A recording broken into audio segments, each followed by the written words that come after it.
Welcome back, folks. This is Joint Justice Oversight Committee. It's December 12th, our final meeting of the year, long session. And we have our 1 o'clock testimony is a follow-up to the discussions that we had a couple months ago in terms of temporary placement of violent juveniles.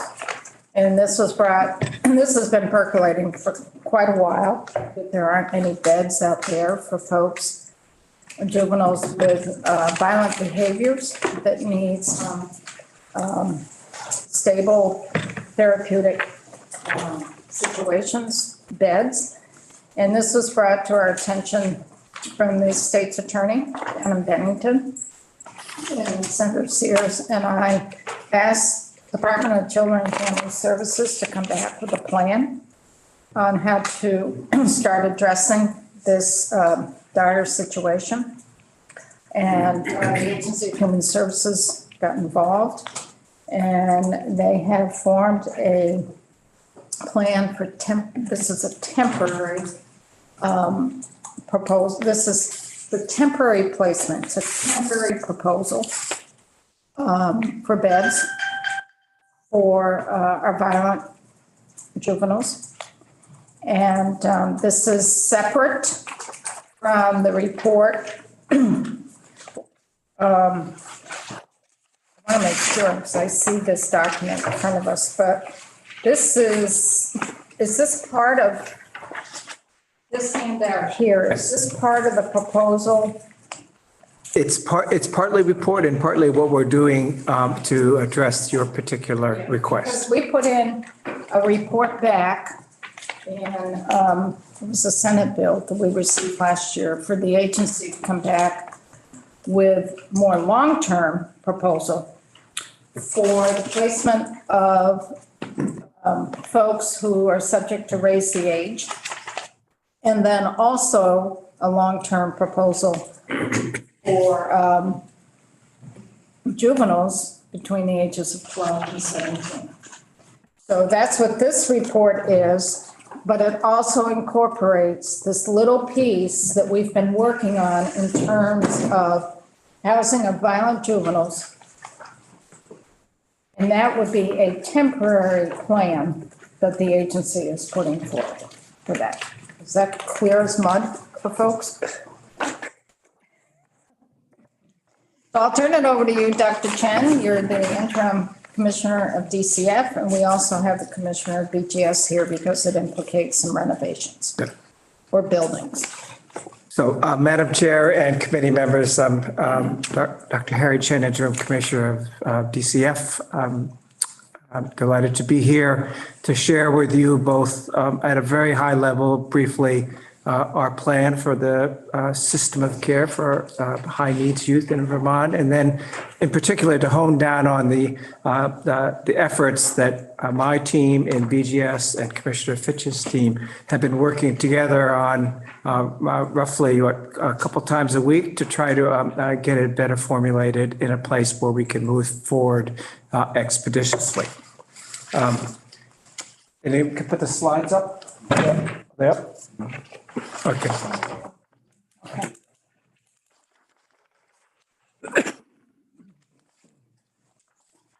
So again, this is the title, the final plan and placement, secure placement development. Next slide. And really, just briefly, I won't spend a lot of time, but what the plan does in our report to the committees of jurisdiction is updates the description of the youth populations presenting the most significant system vulnerabilities, to update information of where the current state is in terms of the system of care for DCF, the proposed plan with the description of the projects underway, and then the partner engagement efforts and other recommendations. Next slide. This slide really highlights from our report where we are right now in terms of the capacity of our current system. And I just would highlight that the top line, which is secure programming. So this is what we're talking about here today. Where do you put individuals that are in crisis and potentially pose a risk to staff, to themselves, and to the community? And as you can see, there's a big fat zero there. And so that's why we're here today, to try to move as quickly as we can to try to remedy that situation. And you could also see that the other pieces that are most stressed are the short-term stabilization needs. Again, this is a need of an individual in crisis, potentially one who may be more challenging and violent, who may be have specific mental health needs also. The next slide. So our plan, again, is at the top, where that secure programming was to establish a short-term secure stabilization site, which includes hardware secure physical structure, meaning security is obtained. You probably know this better than I do. I'm pretty quick to this. It's either security is performed by either people or by infrastructure. And that what we're talking about there is a hardware secure physical structure, obviously with staff and therapeutic programming to manage acute safety crisis for justice involved youth. The next one is the short-term secure treatment, which is hardware secure, again, with specialized therapeutic programming to address behaviors that present risks to personal or public safety for appropriate justice involved youth. And that's the model that we use, that is the Summit House facility. Staff secure crisis stabilization is our community-based physical structures that are not that are maybe hardened but not hardware secure, with generalized therapeutic programming designed to immediately manage acute crises. And then the psychiatric residential treatment, community-based physical structure with specialized therapeutic services to design youth with intensive mental health or developmental needs. The next slide. So can I just ask a question? Sure.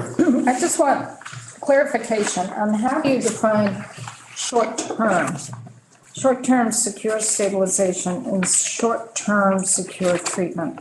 Does short-term pertain to the length of stay that the person would stay in that facility? Yes. So ideally, the top bullet would be maybe 10 to 14 days, and I'm looking over there for phone a friend. And then the short-term secure treatment would be more in the month category, so 4 months, because obviously treatment, actually therapeutic programming takes longer to show an effect.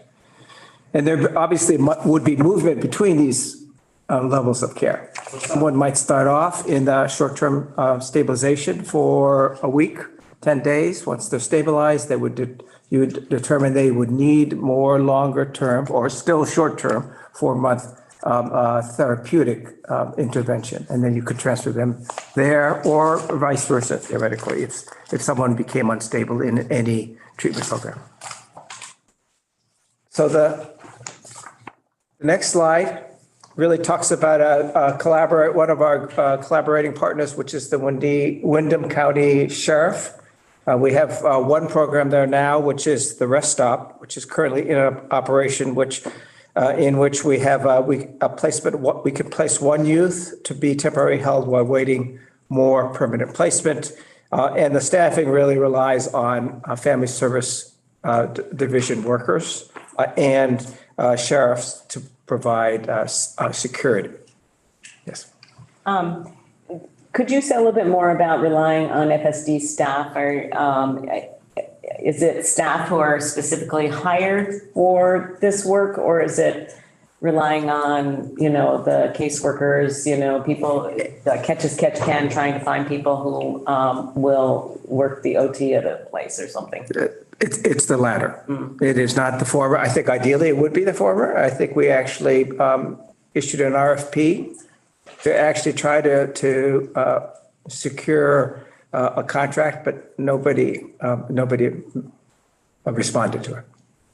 So is this intended to be a long-term use, this this rest stop? Or I No. don't mean for the individual there, I mean for the system.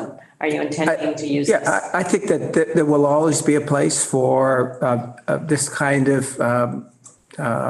facility and or programming while somebody is, in crisis, stabilized and then moved on to another kind of a medium-term program. So while necessity is, the mother of invention and people are trying to pull together to stop this, would you envision in the future submitting or sort of redesigning staffing there to be more intentional? That would be the goal. And to be clear on this, the second program is the Staff Secure Crisis Stabilization Program, which is a two-bed program downstairs, which is yet to be renovated. But Commissioner Fitch and her team are really helping us move that forward.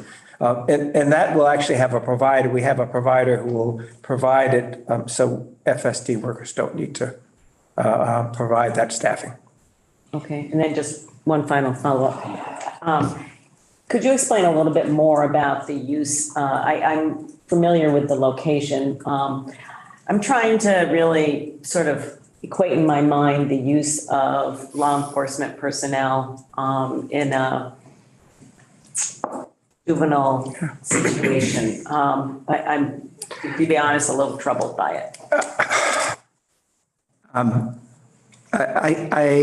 I can acknowledge the concern that you have. I think that on its face, most people would share that. At the same time, we are dealing with youth that are potentially violent, and we don't have other capacity, certainly don't have capacity in our social work staff to be able to provide that level of security. So not ideal, but it's what we have to work with right now. And certainly we're considering what are other options, whether it be contractual, whether they be a relationship with potentially the sheriffs where we can actually train, make sure they're adequately trained in de-escalation and other skills. But but in the end, we're having to protect our staff in some of these instances. And obviously the public also. Right. And I appreciate sort of that duality and your sort of longer term thinking about what we might do in the future.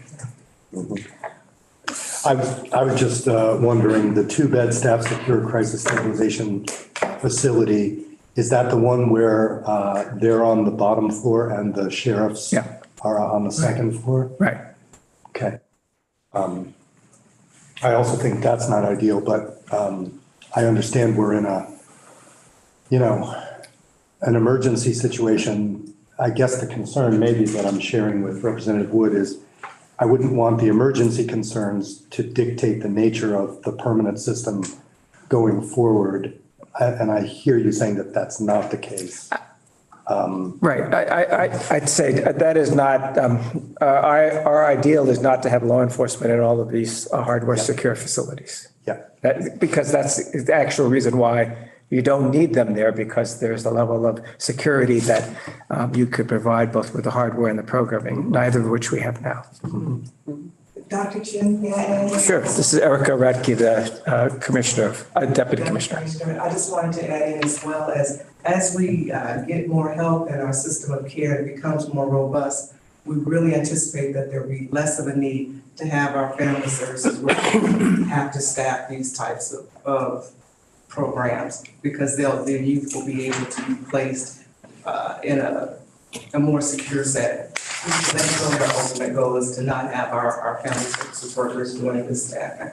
And we are anticipating reissuing that RFP to get a company to come do that staffing, if at all possible, because we've made some tweaks to the RFP, hopefully so that we'll get a response. So I have a question about the building. So is this the building that the sheriff, Wyndham County Sheriff, purchased from Vermont Yankee? Yes. Yes, it is. Yes.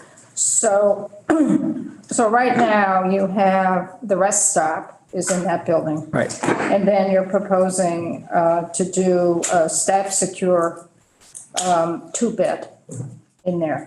And you said there's renovations. Right. that are occurring. Where is the money coming from? Is it DCF? Is it BGS? Where's the money coming from? It's DCF, but maybe I would have Commissioner Fitch kind of chime in about what her team is doing to help us move this process along. Good afternoon. My name is Jennifer Fitch. I am the Commissioner of the Department of Buildings and General Services. And thank you for having us here today. So for folks that may not be aware, state-owned facilities and leased facilities fall underneath the jurisdiction of the BGS Commissioner. And when we're working on lease space, there's sort of two components that go with that lease space. There's the lease, which is more about the terms of the lease, how much you're going to pay per month, what's involved in that. Does it include electricity, water, sewer, those kinds of things. And then there's a secondary component, and especially in this case, where there could be fit-up involved. So in this case, there's fit-up involved, and there's various ways that that can be handled. When we have a client that has funding, they can directly pay, if they so choose, to do that fit-up with their own money. It can also get rolled into the terms of the lease agreement, so that as you're paying that monthly lease, you're also paying that fit-up cost over time until you get to zero, basically, of what you've invested. BGS was working very closely with DCF on the lease components. It hasn't been until recently that we've really helped with engineering and architecture. So Debrina Karish, who is an architect for BGS, has been assigned to this facility, and she is helping the sheriff kind of walk through planning, programming, design, and construction. We are using some planning funds from the capital bill to do the initial planning and programming. At the end of that phase, what we're going to have is a probable timeline along with a probable cost for construction and remainder of design and construction. So at that point, we will double back with DCF and decide which route do they want to go. Do they want to pay for all the fit up? Do they want to pay for part of it? And then the differential would be rolled into the terms of the lease agreement. So there are a variety of options that DCF can choose on the table.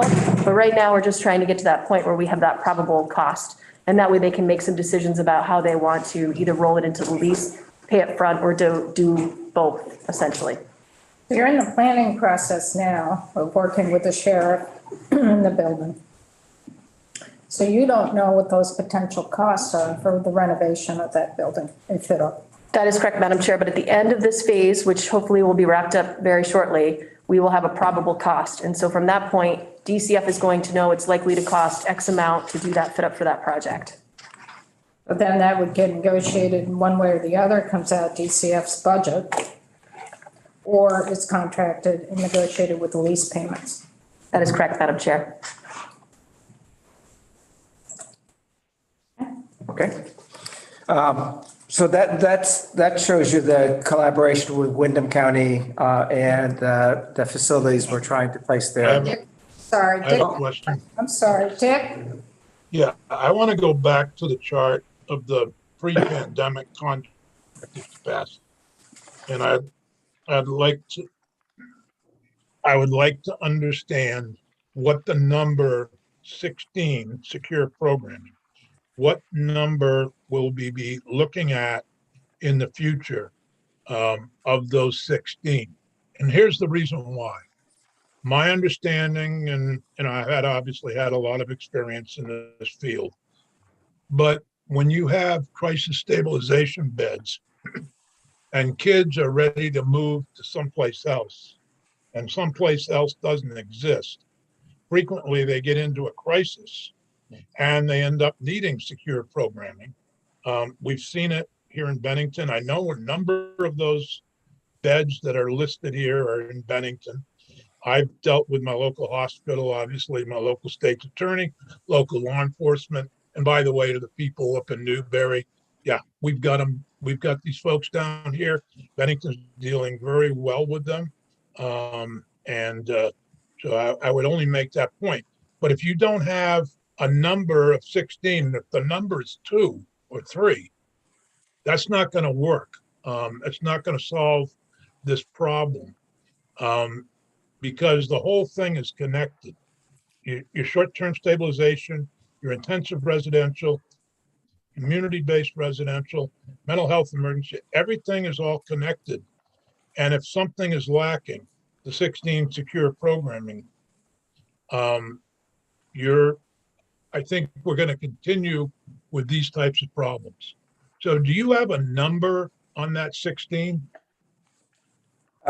Senator Sears, thank you. And I 100% agree with you that you have to have a system in which a client can flow upwards and downwards in terms of level of care, depending on their need. And you absolutely need that secure programming. And as far as I know, we are planning to have, at this point, 8 plus 6, 14 beds that are secure. Thank you. That's very helpful because the chart doesn't really show what you're looking at. Right. And Go ahead, Phil. further clarification, so we haven't gotten to modular build yet, but that's part of the 14? Yes. Okay. So the next slide really goes to what Senator Ruth was mentioning, which was, how do we achieve a hardware secure, safe facility for Vermont, DCF, Justice of Our Youth, and how do we do it quickly? And one of the ways that we've felt that we could do it was to do it with temporary secure modular build. And we've worked with architects, with BGS, DCF again, developing the space needs, because regardless of where you put this, you'll need so many square feet for bedrooms, so many square feet for educational space, for eating space, and things of that sort, staff space, meeting space. So as we speak, we're developing that programmatic need, and then we can apply it to whatever solution we choose. So we've had site visits to discuss where we might place some of this modular temporary pods. And then BGS is working with vendors to develop solutions. So I think I'm going to just maybe turn it over to Fitch to talk a little bit about what her team is doing based on the information we're helping provide them. And so we have been working with DCF, I would say, the last couple of months. And as Commissioner Chen indicated, we've been talking about various options, which included some site tours to look at some potential locations for siting of modular units. Sabrina Karish, again, you're going to hear her name a lot this session, but Sabrina Karish is also assigned to this as well. The reason why Sabrina Karish is assigned to all of these facilities is she often does work for Department of Corrections. She works for the Department of Children's and Families. She's the one that's really an expert when it comes to these 24/7 facilities, mental health care as well. She's the project manager on the new mental health care facility that's being built in Essex. So she's really a pro and she's really an expert at this. And we wanted to make sure that we were providing the right resources to DCF again to expedite this as quickly as possible. Sabrina has hired an architect firm, again, using planning funds from the capital bill. Once we're done with planning, which again is going to give us that probable cost and probable timeline, DCF will have to make some decisions about how we pay for the remainder of design and construction. Another conversation that we'll have.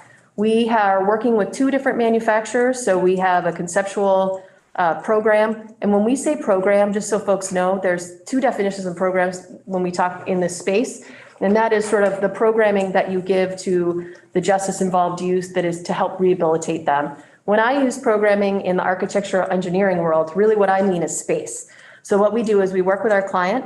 They tell us what those requirements are. That's their program in our mind in architecture and engineering. And then what we do is we take those and we lay them out in physical space. And that's how we know how many rooms we need, how those rooms will be configured, how much square footage each of those rooms will take up. And then once we have that program, we provide it to the modular companies that are now currently working on developing some mock-ups of what that may look like. And again, provide that probable timeline for delivery along with probable cost estimate as well. So that's the phase that we're in right now. We meet with DCF weekly to make sure that we're all coordinating. Dr. Chen and I are in the room during those conversations, along with all the staff that are working on this project from both groups. And we're making sure we're talking about those items and sort of doing our homework each week. So again, we can expedite this working together as quickly as possible. We have a question, Phil. Thank you. I'm searching my memory. I don't remember seeing modular build as a component of these plans prior to this. Is that correct? That's a new avenue of thinking? So I would say that, when we do look at modular options again for temporary, so we know we have what's called the MTCR, which is the Middlesex therapeutic community residence. That again was meant and intended to be a temporary solution. I believe they were built and set up in 2013 and were only intended to be there, excuse me, for a couple of years. Unfortunately, we didn't get to the point for funding for a larger permanent facility until the last few years. And so that's why this one's going to be coming online in the spring. So this is your temporary option. Although it will be up to DCF, I assume at some point they will move from temporary to permanent. Sorry to interrupt. My question is really, we've seen a number of iterations of plans to solve this problem. I'm just wondering if modular build is appearing for the first time in these plans now. So the unique situation that DCF is in is that they've had their own money in hand, which means that they can choose the level of engagement that they would like to have from BGS is a really great way to put it. So I would say up until the last several months, DCF has been working more independently. We have continued to offer our services.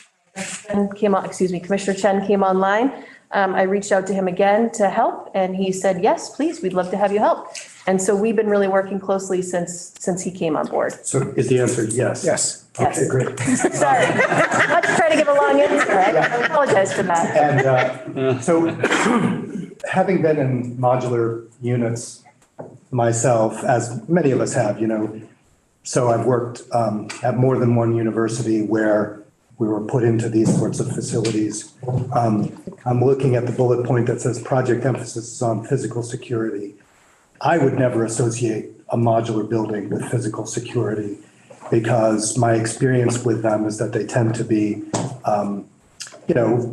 suggestions of a building in which, people who are well-behaved can spend their time while a permanent building is being, but we're talking about youth who sometimes are destructive in crisis. So I'm just looking at the photos and I'm sure this is a big part of your thinking. How do architectural firms reassure you that these will be secure and not liable to deconstruction by the inhabitants? It really comes down to the materials that you choose to use, right? So this modular unit, just like any other one, will have the same bones and the same type of framing that a regular modular unit will have. But then on top of that, there will be hardened materials. So one example of that is, rather than standard sheetrock, we're going to use cement board because cement board is stronger and it's harder. And so it is more difficult to impact. So those are the kinds of choices that we'll be making. Same thing on the windows and the doors and the ceilings. You'll see in one of the photos, if you could Go switch to the next slide, to a please. couple of slides. Yep. So see the ceiling there on the picture on the right? Yeah. That's not actually what we're going to have for our ceiling, right? Because that would be something, punch right through that thing. But we're actually going to have a solid, again, using harder materials, singular ceiling, if you will. And all of those components will be designed appropriately. So your sprinkler head is unique, your lighting is unique. Every aspect of this build will be unique to the population that it's serving. Mm-hmm. Yeah, I just wanted to register a little concern there because I can imagine a situation where we start with a brand new one of these and then it's inoperable a year down the road or 2 years down the road. So I take your reassurances at face value, but something I'll have an eye on if that's the way the plan goes. Whether it's permanent or whether it's modular, we're always looking at the right type of material for the population that we're serving. So again, I know we're not there, but I hope that there'll be some tours at some point to the new therapeutic mental health care facility in Essex. Same thing. It's got a great look and feel on the inside. It's really warm and cozy, which is the way that it's intended to be. But again, it's all about the materials that are sort of behind what you see that are making sure that we have some stronger elements and components in those facilities. So I have another question online, but I want to be clear on this before we go to Jenny and then Teresa. This is a proposal that you're putting on the table that would be a temporary, in terms of a larger picture, in terms of how we're going to further address our juveniles in need. This modular is only intended to provide a bridge before we get to the more permanent solution. Yes. So it's a temporary. Jenny and then Teresa. She there? Thank you. I know, I'm here. I just, I'm We muting. just can't see you, Jenny, that's all. Oh, you're lucky. So, listen, yes, the question that Senator Bruce asked was also my question. It is a new facility. So, but it sounds like it's a new temporary facility to replace a temporary facility. And this has become a very frustrating part of our lives, I think, knowing that we haven't really solved the problem. So one question I have is DCF has the money now in hand. You said, where is, and I may have missed that before I got into the meeting. So where is the DCF money coming from and how much is it? Senator Lyons, the money is in our carry forward. And I don't have off the top of my head the amount of money, but that is, there's money in our carry forward sufficient to build these modular units and potentially to upfit the Summit House for occupancy also. Okay. And then, so are you looking to have this be a part of the Budget Adjustment Act? Senator Lyons, I believe we have the funds there already for this purpose in our budget. So if I can interrupt, I know that when we were looking at the Summit House, there was money in DCF's operating budget of, I believe it was about $1 million or $1.2 million. And then there was a budget adjustment a couple years ago for more money of about another $1 million, I believe, or $1.2 million. I may have my numbers. I think it's a total of about 2.8 million was for Summit House. Again, I believe it's more than that. Again, I will be happy to provide the committee the exact amounts and where it came from, but I have been told that it's there for us to spend on these important projects so we can get them done quickly. Because we worked with Appropriations Committee to make sure BGS would be involved because it's coming out of DCF's operating monies. It's not coming out of BGS or the capital. It is not. For renovations. And I believe it came in a total around 2.8, maybe 3.2 million. I'm not sure on that. So what you're saying, these pods for purchasing and any renovations or upgrades in these pods will be coming out of that pot? Yes, it will. Representative Emmons, thank you for that, because my question was going to be, I did ask, where is it coming from? And now it's coming out of operations. And what comparative analysis did you do for other needs within operations that this one would take precedence? Okay. DCF doesn't have a capital budget, so it's coming out of your budget. That's correct. Yeah. Okay. And since part of the funds are operating funds, since we do not have a program, we are repurposing those operating for this particular program. So we're using some of the funds that we set aside for operation of Summit House, for example, to actually build, because we won't need it. We likely won't need it this year. May I ask one more question? Sure. As we look at the infrastructure money that's come to us from the federal government or is on its way, or I'm not sure where it all is, are there any funds within that legislation, that federal appropriation, that would fit up this facility or these facilities?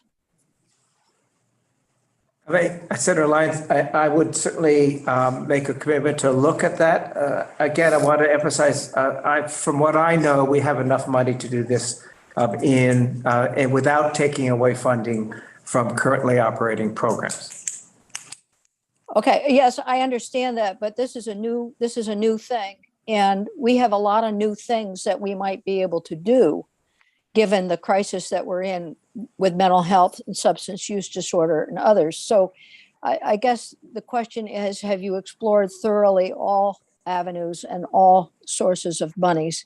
I know you want to move fast. I think there isn't one person sitting here who doesn't want to move fast and solve this problem. But I just want to make sure that there isn't some little pocket of money out there that is dedicated for capital improvements. So Senator Lyons, I can tell you, I'm in this game for about, 7 weeks now. I was not part of the decisions to where the money exactly came from, but I can certainly bring it back to the team to try to answer your questions. Thank you. We have another question, Teresa? Thank you. I understand that this was in operating budget from carrying forward actually 2 years now, but so my question is, this is temporary and we've seen what temporary can look like after a decade.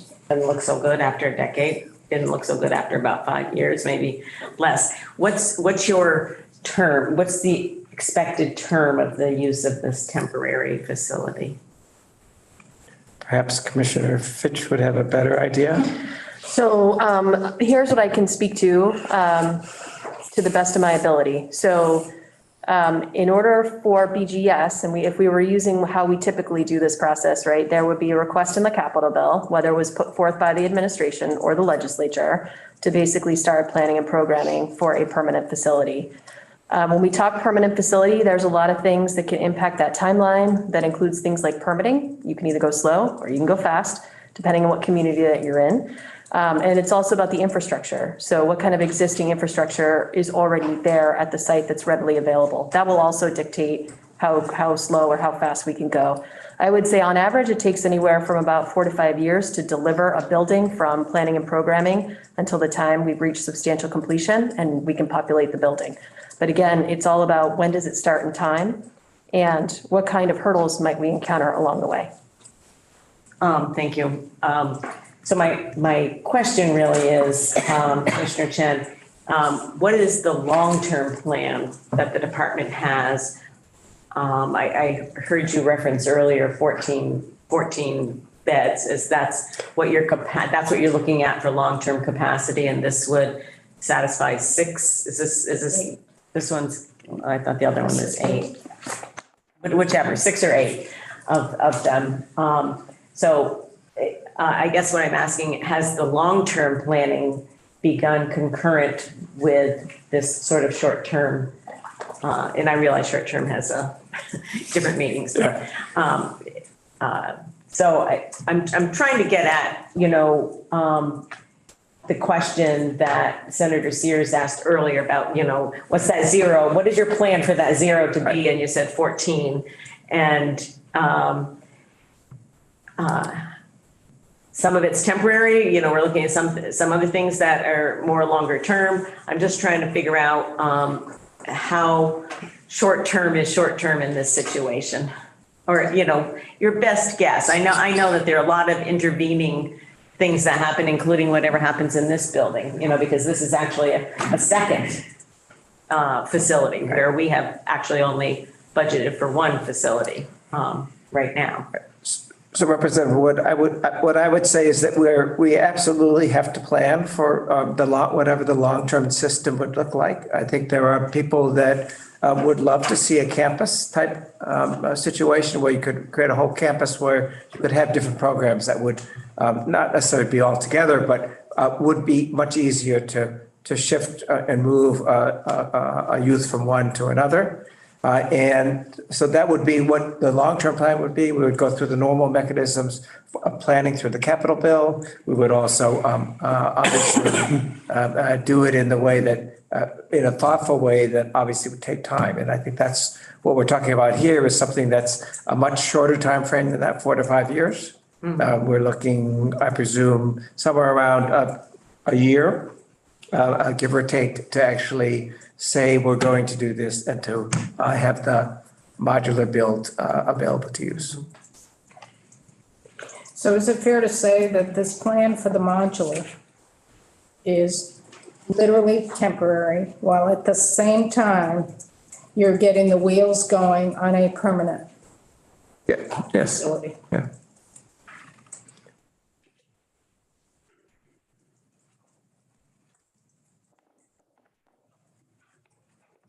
And the pods, these modular, what I'm understanding would be about 8 beds, is what you With said. 8 beds, right.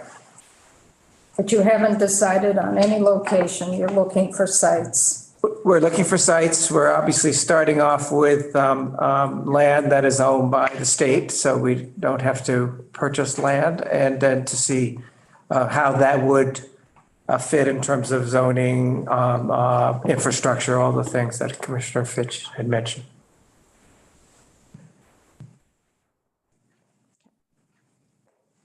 So let's move on to the permanent, long-term. Can I ask a quick question on the Wyndham County collaboration? So are you looking at this, you're looking at this as a facility, there will be a facility in place, but, so it's not really a pilot program.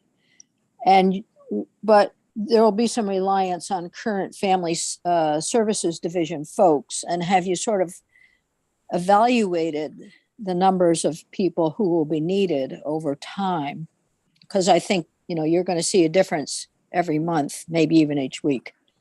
So have you looked at how to dedicate staff for this? And since it is a new program, are you looking at how to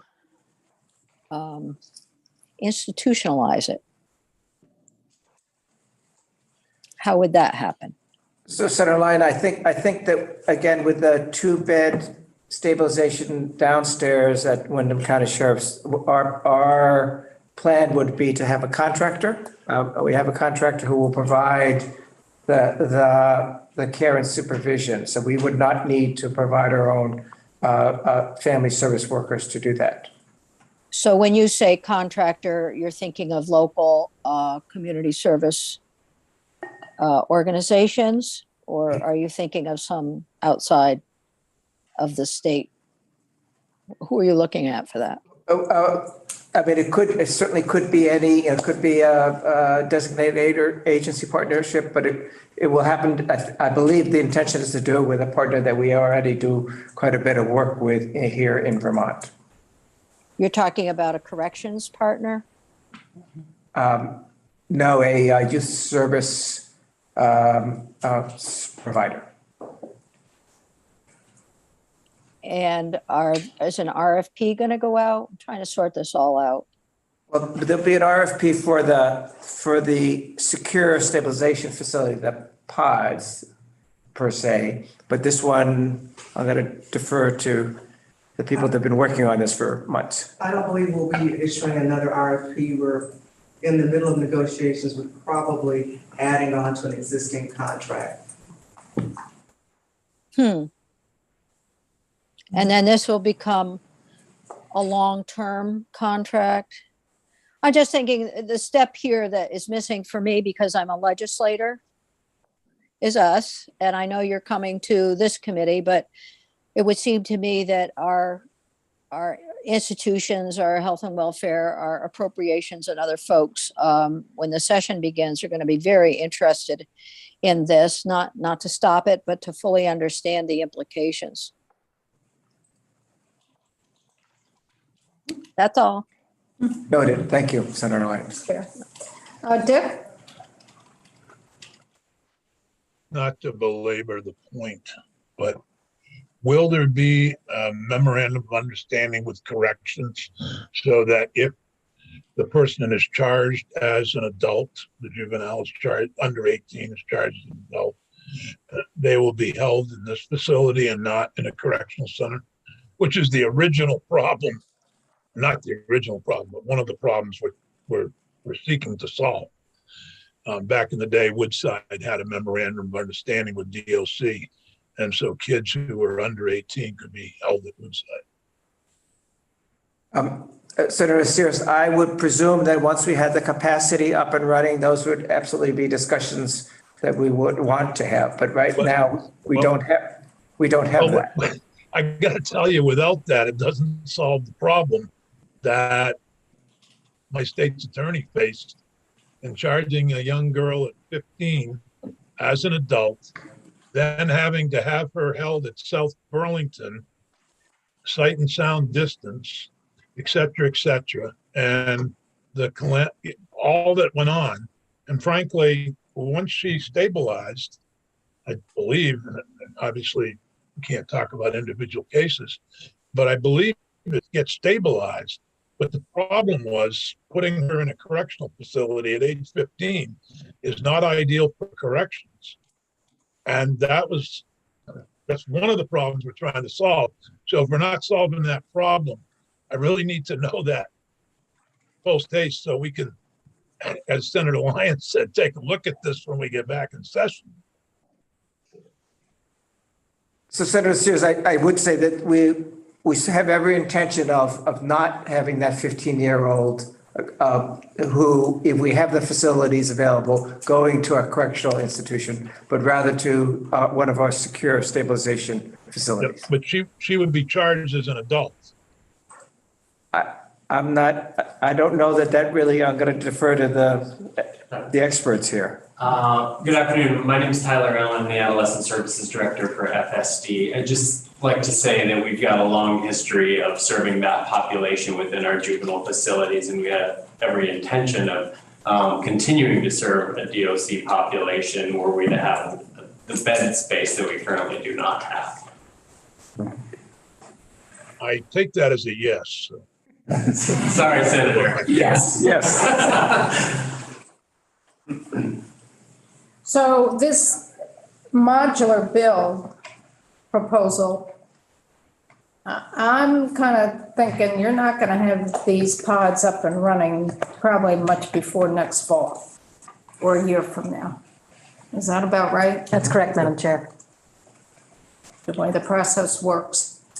And then if you know that you're going forward with the pods, if everything lines up, whatever needs to line up, because the legislature will have conversations here, I'm sure. Once that starts lining up, would you start working with DOC to enter into an MOU for those juveniles under 18 that are criminally charged? I would say yes. Okay. So what's your permanent plan? This is a stopgap. Right. These pods are stopgap. What's your permanent plan, long-term? Madam Chair, I think to a large extent, our permanent plan is really outlined in the report, and which would include, shoring up all of the short-term and, crisis stabilization pieces of the system of care, having access, obviously, to secure programming and secure treatment, and also the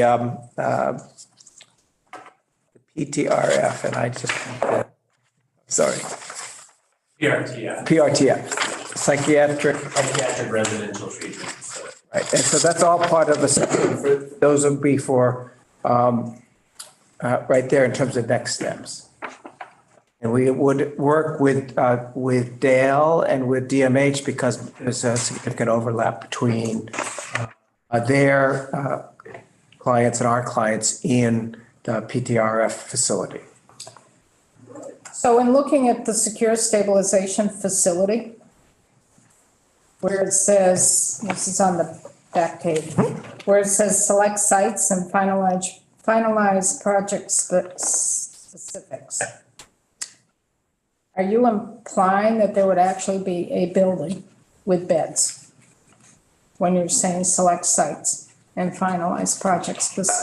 Yes, I mean, right now we're talking about the pods. Right, but I'm talking long-term after the pods. Right. Given that the pods are temporary, the answer is yes. And then to finalize what that would look like would depend what would be needed for beds at that point. Right. Because we would assume those 8 beds in the pods would then come offline there and move somewhere else. And we would have to see how the system, as it's rebuilt, handles those 14 beds that are secure. Is that enough? Is it not enough? And those are questions, obviously, we'd want to answer before embarking on a permanent solution. Questions? I have a question about another bullet point that we haven't gotten to yet, but it maybe tags on to your question, Madam Chair. The secure treatment facility in Newbury, continuing, as you say, to develop that. Can you just give us a quick update on where you believe you are with that and what those continued steps involve? Yes, so Senator Booth, we are obviously in the middle of litigation with both the town and a group of citizens. I went up there last Tuesday and certainly heard loud and clear what this group of citizens would prefer we not do in terms of build the facility there or start the facility there. I visited the facility myself, and we obviously have to assess where we are in litigation, what's the likelihood of success, and make decisions based on that. We've done a fair bit of work in terms of plans with architects. And we have to decide, are we going to continue that work or are we going to wait for the judgment of the Supreme Court? And I know none of us can see the future, but if you had to guess and ballpark, what would you say would be a reasonable timeline, assuming that you're successful in the courts and assuming that things break your way? What would the timeline look like to open such a facility? So the expected date of a Supreme Court decision would be a year from, say, November. Mm-hmm. And then that's after that provided it was favorable, that's when you could start building. And I don't have an estimate on the build itself, so it's quite a while. That would be. So that would be the kind of the longest time frame. Yeah. Yeah, and we are where we are. I would go back to Senator Sears, who, was prescient on these questions when the first impulse came out of the administration to close Woodside down. There was great reluctance on his part, and he, to his credit, did his best to slow things down to try to make sure that we had places to go. I have to say, when I look at this plan, it's not fully reassuring. And I have doubts about the pod movement. I have doubts about the Wyndham facility. I mean, in every case, it feels like we're crossing our fingers, hoping that those stopgap solutions work. Then when we get to the permanent side of it, Newbury has significant asterisks around it. And so it's beginning to feel like Groundhog Day in this committee when we get to this subject. I'm hoping that 2 years down the road, we won't still be casting about for permanent sites. But I don't see much to be done about it. And I appreciate the thinking here about managing the transition. It's just that I remain a little uncertain if there's a transition to something that's actually there.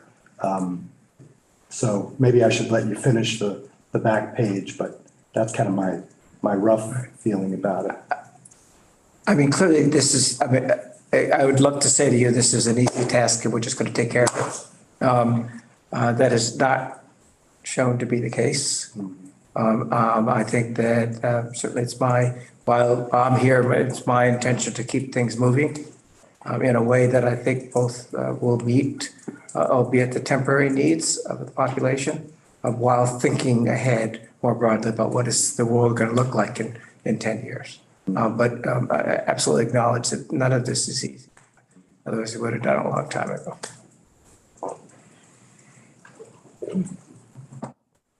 Anything else? Anything else from the committee? This will be, I'm sure, discussed once January rolls around, which isn't very far off. And I think it will involve some more discussions in the respective committees, legislative committees. This is a work in progress. Oh, Jenny? Yeah, no, just really quickly. This is the ongoing frustration I think that many of us have with, who said Groundhog Day? Did Senator Bruce say that? Yeah. It is deja vu all over again. But as Senator Sears has said, and it's something that we've talked about previously, is having some really important MOUs between and among our various departments. So Department of Mental Health for me should be in a strong leadership position with these MOUs with Department of Corrections or Family Services Division or others. And I haven't heard that. And I think it's because we're trying to solve a mental health issue embedded within public safety and Department of Corrections. We need to hear more from our mental health folks. So you can probably tell that's a direction that we'll try to head a little bit as the session comes up.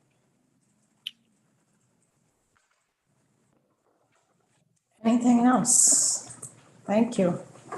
Thank you both. Thank you. Yes, and I'm going to be put on the hot seat as the session begins. Very much. We'll rest up between now and then. See what the governor's recommending.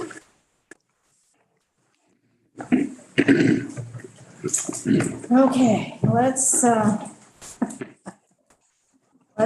shift gears here.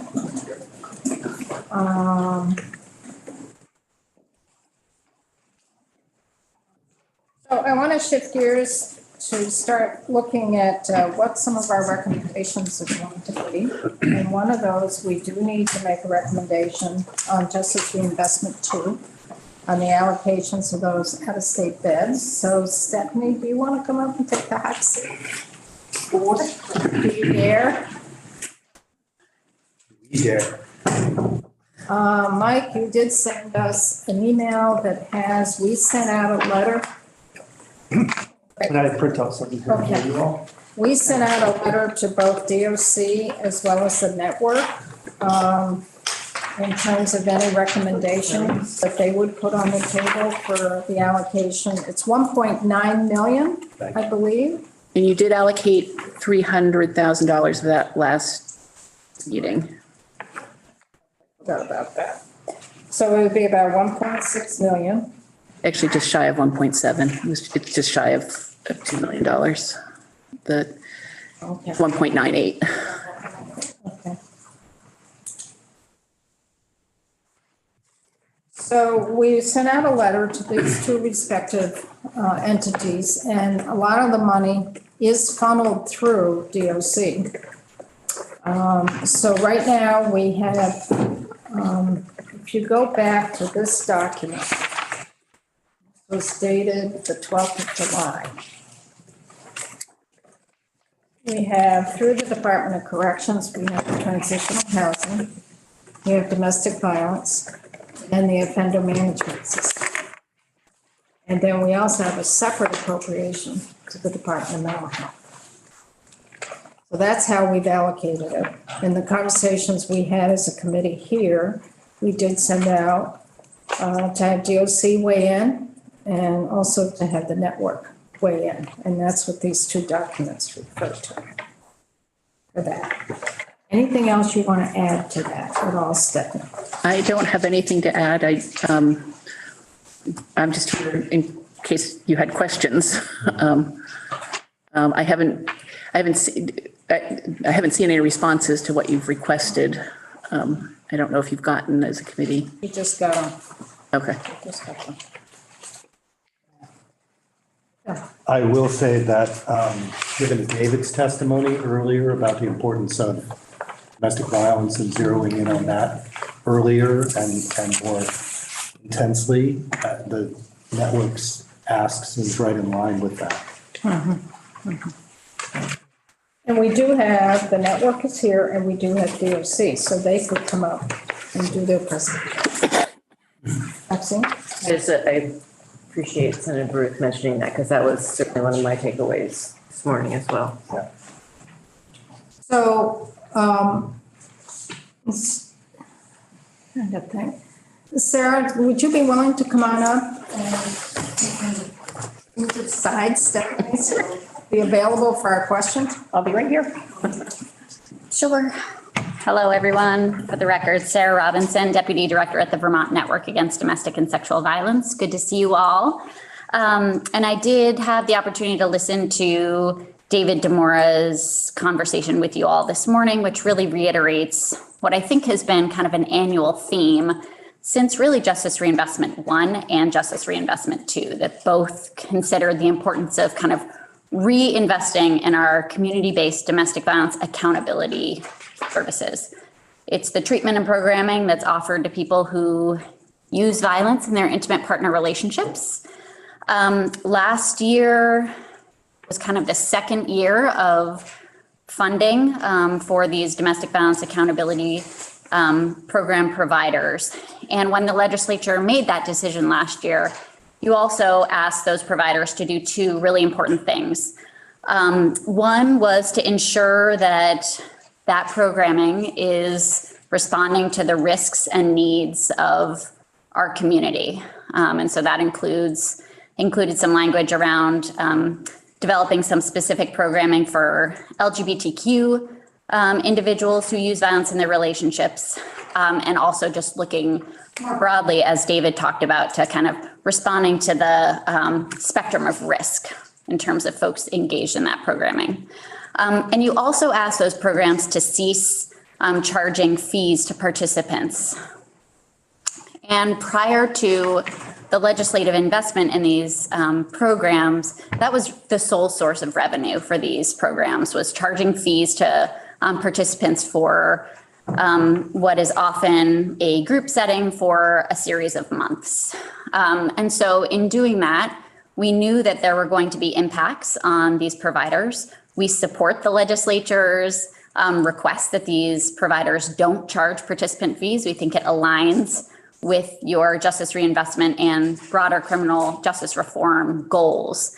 But it also has an impact on the providers. So our request, as you'll see, is to maintain the $500,000 in funding.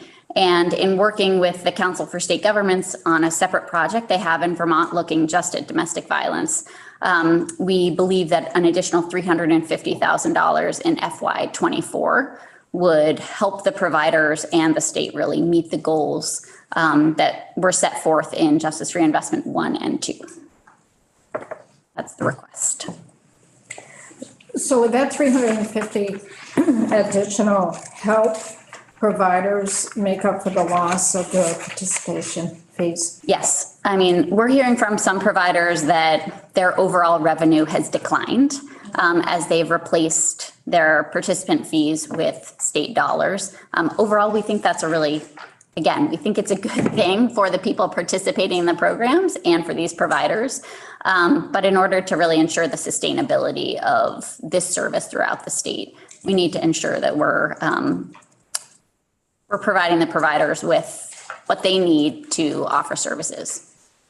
And would that bring more folks into availing themselves? That is exactly the hope. Yeah. So the vision for this programming is that there's programming availability that again responds to a spectrum of needs and risk, and that we're able to bring more folks into this programming earlier so that we can reduce the chances that they are returning to the criminal justice system. So your total amount for this additional 350 for your line item, basically that you're getting from Justice Reinvestment 2, Right. would be 850,000. That's correct. So it would be an additional 350 on top of your base.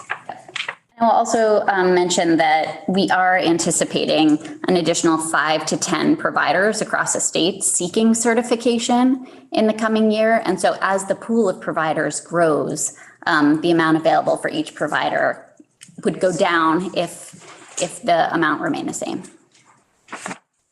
Questions, thoughts? So this is one request for it. Anything else? Yes, thank you. Thank you all for your consideration.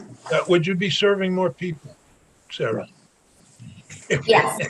If you have more providers, you'd be serving more people. So the cost might go up, but But so too would the benefit to the state and to the people that need the treatment.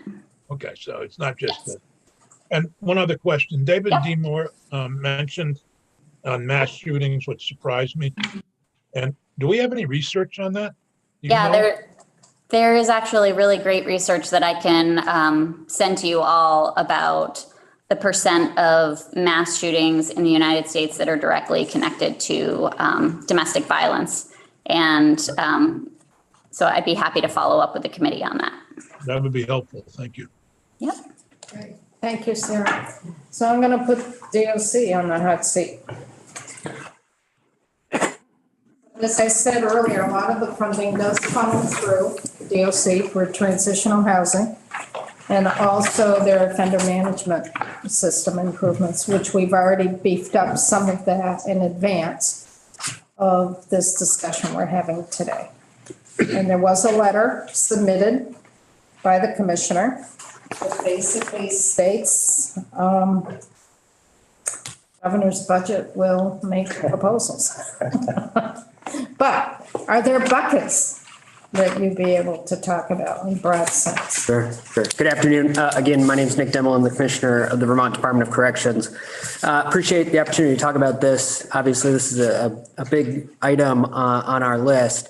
It does, the timing of this puts us in a bit of a weird spot, right? Because the governor's budget hasn't been released yet, but will be soon, and it'll be presented in January. But here too, we're talking about already appropriated money. So we're in this kind of gray space between last year's budget and this year's budget. And so the approach that the administration took this year was to really sit down and look at the proposals, to include the networks, but a variety of others as well, and try to come forward with a comprehensive recommendation and request for how to spend this money. I can tell you in broad categories, without getting too far forward on my skis, some of the areas that we're particularly interested in. I think the network's proposal is extremely reasonable, and the domestic violence work remains a key priority of the department and I think of our justice reinvestment initiatives. And so that's one of the key buckets that I would flag for you. Another is in following our justice reinvestment spend of last year, the community justice centers and the efficacy, the amazing work that's being done there seems like another area that's ripe for further investment for us and something that we continue to study so that we can find the best ways to invest resources there and just keep maximizing those opportunities. The other thing that I really like about the community justice centers is they're geographically dispersed and they're serving basically the entire state. And so while sometimes the disparity between justice centers is an area that we want to look at, in general, I think the uniqueness of each justice center also has some intrinsic value in it, and that we like that they do touch all of our communities. And so that's another area that we're really interested in. I think particularly pulling on David's testimony from this morning, the third big bucket that I would highlight to you is the continued need for technological improvements in the correction system to collect better data, to better manage case files and the continuity of care and the continuity of case planning from while an individual is incarcerated through the community. So when they leave the incarcerated setting and move out into a supervision setting and then ultimately get off of supervision, and the need to more tightly tether together the service providers, whether that's substance misuse treatment or those types of services, or if it's programming services for sex offenders, things of that nature, but making sure that effort is coordinated in a tighter way and all serving a common purpose of getting these individuals into a positive reentry in the community. And I think there is some technology, and you have already authorized about $300,000 to begin that work. But there's some technology that really hits on the key justice reinvestment requests or proposals from CSG that I think we can accomplish, or at least get on much better footing as we then look in the longer term to replace our OMS system and make it more responsive to our needs. I'll pause because I saw the senator has a question here. I'm just a little, I'm wondering about the use of, and maybe I've misunderstood you, justice reinvestment funds for IT upgrades, because that wasn't my understanding of what that money would be used for. I mean, indirectly, of course, Sure. It enables other things, but I would think of that as coming more properly out of the department's standard budget, just because your infrastructure and your and all those things are costs of your department, whereas I always understood justice reinvestment to be specifically targeted to programming as opposed to the department's, more standard needs. Thoughts on that? Yeah, it's a great question. So I would think of our request less as a technology upgrade and more the introduction of a new tool that we would use to really set people up for success in the community. And I can certainly share the presentation with you from a meeting or two ago. While I understand the distinction there, it's hard for us to untether ourselves from the technology because it plays such an outsized role in our ability. And it's really the area where we are the most deficient.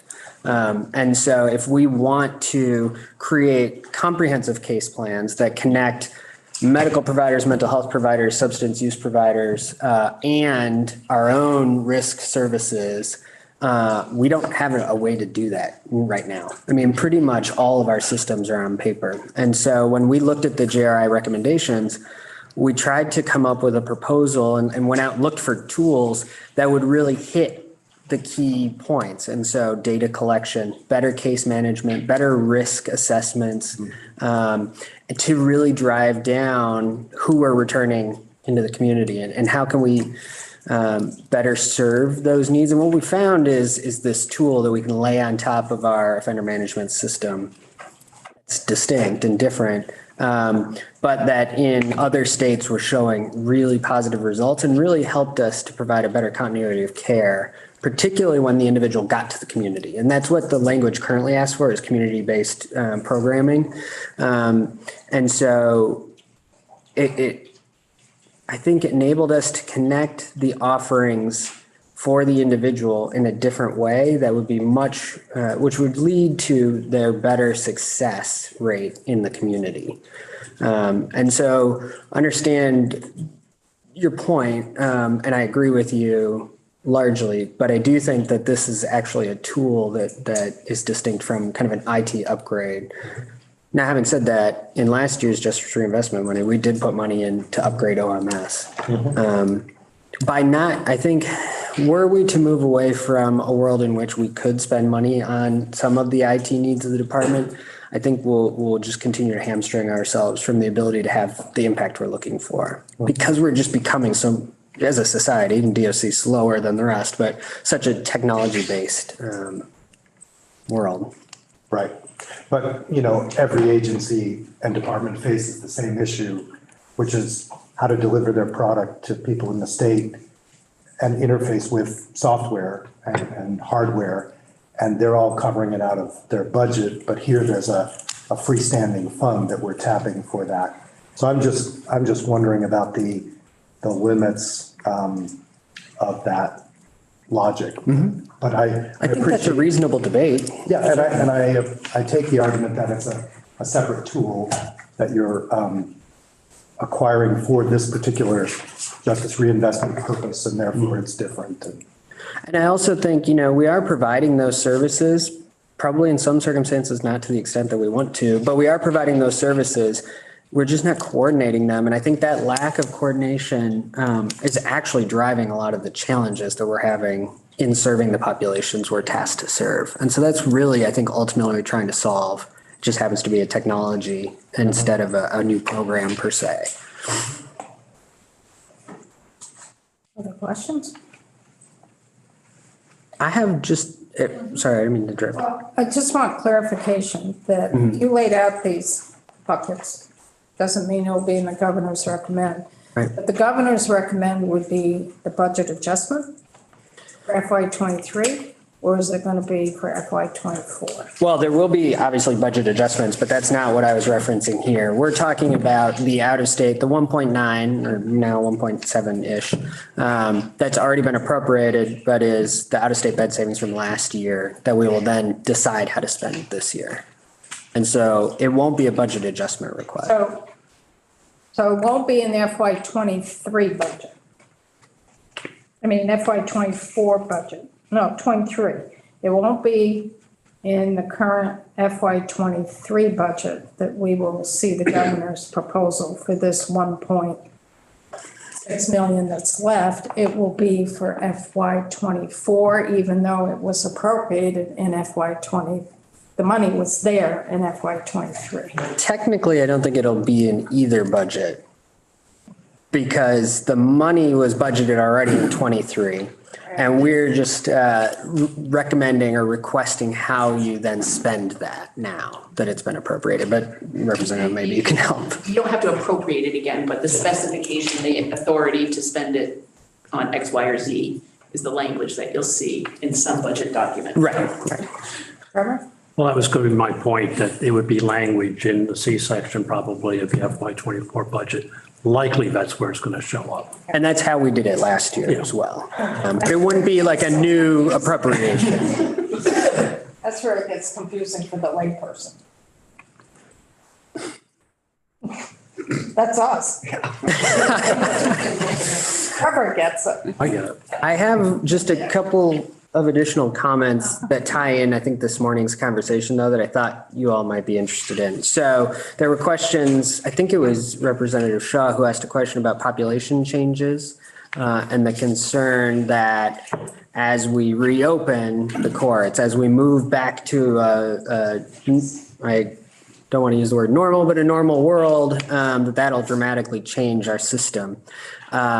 And I really appreciated David's comments on that. And I agree with him that if you see a marked change in the percentage of the population, that would be an indicator that we're not doing so great at the justice reinvestment work. What I'd say from our perspective is, the department has worked very hard over the last couple of years to build this into the system, kind of like the conversation we had just before lunch.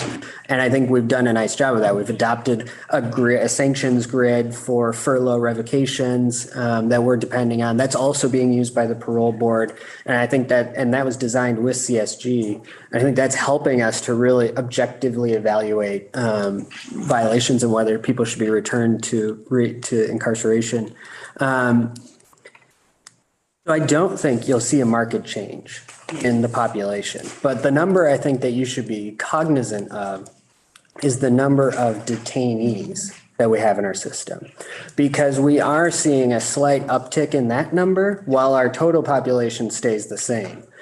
Total number staying the same seems to be a good indicator for me because it means we're not bringing more people back to long-term post-adjudication incarceration. But that detainer number is something the Department of Corrections has zero impact over.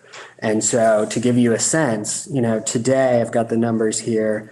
We have 1,389 individuals in the state of Vermont who are incarcerated. 533 of them are detainers. That's nearly 40% of our population.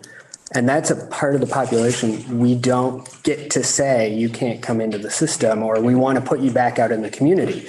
That relies entirely on the courts and the prosecuting agencies around the state to make those determinations.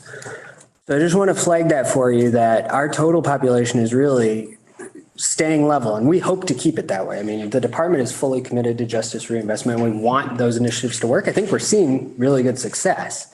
But there's a piece of this where we don't have control. And so we'll keep you updated on those numbers throughout the session.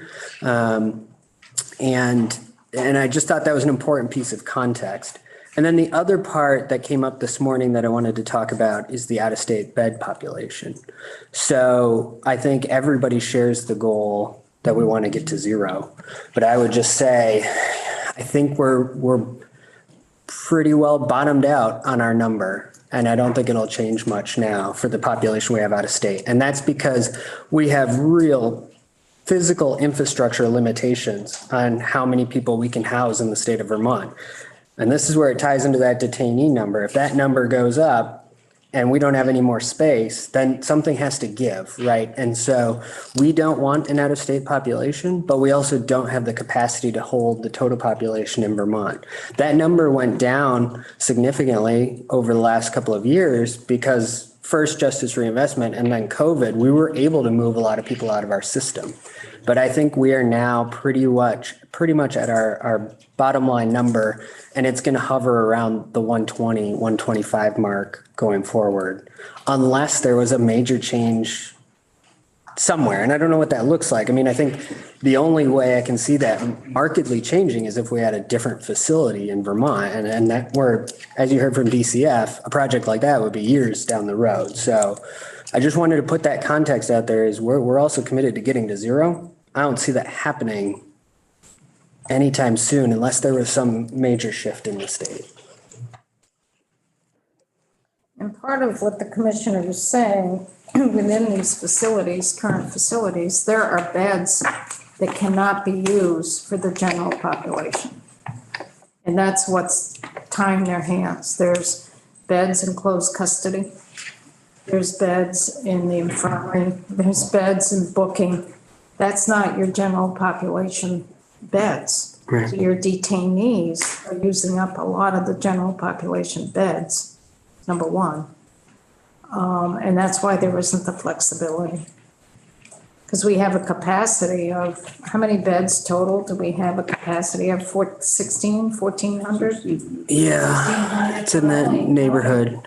A small portion of that, maybe 600 or 700 is really general population beds. Yeah, and then, we think of our women's facility differently than the other 5 facilities. So you take some of those numbers out because those are really distinct. It creates a situation where we don't have necessarily the flexibility that we want in the system, in part because of our physical infrastructure that as we look to design a new women's facility, we certainly will take into account. But as you all well know, that's less than 10% of our population. And so it won't make a major logistical difference on the rest of the system. So what we end up doing is housing detainees in a cell with someone who's sentenced at times. Yeah, in some circumstances, yeah. That's the feature of a unified system, right? We're a small state that has all of its population in one system, which has its benefits, but has some drawbacks as well. Dick? Yeah, well, I agree, it has drawbacks and some benefits. But can you provide us with, I don't know, every other week, perhaps a detainee population and looking at how many of those detainees are violations of probation, furlough, parole versus those that are detained for crimes that the courts have placed them in, so that we can keep kind of an eye on this. It's something that I don't often keep in my mind. And, it's certainly something important to look at as we look at various legislation during the coming session that might impact those numbers. Yeah, and Senator, also the federal, how many federal detainees we have.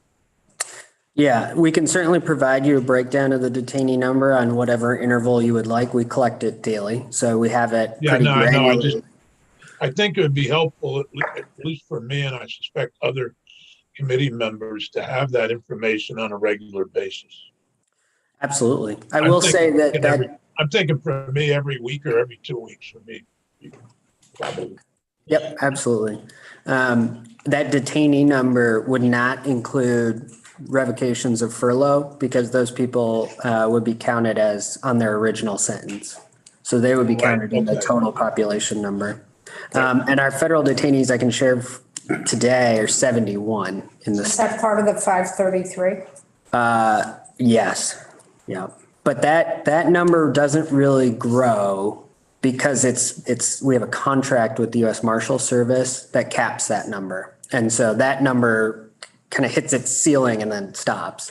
Whereas the other in-state detainee number, as many as the court send, that's how many we have to receive.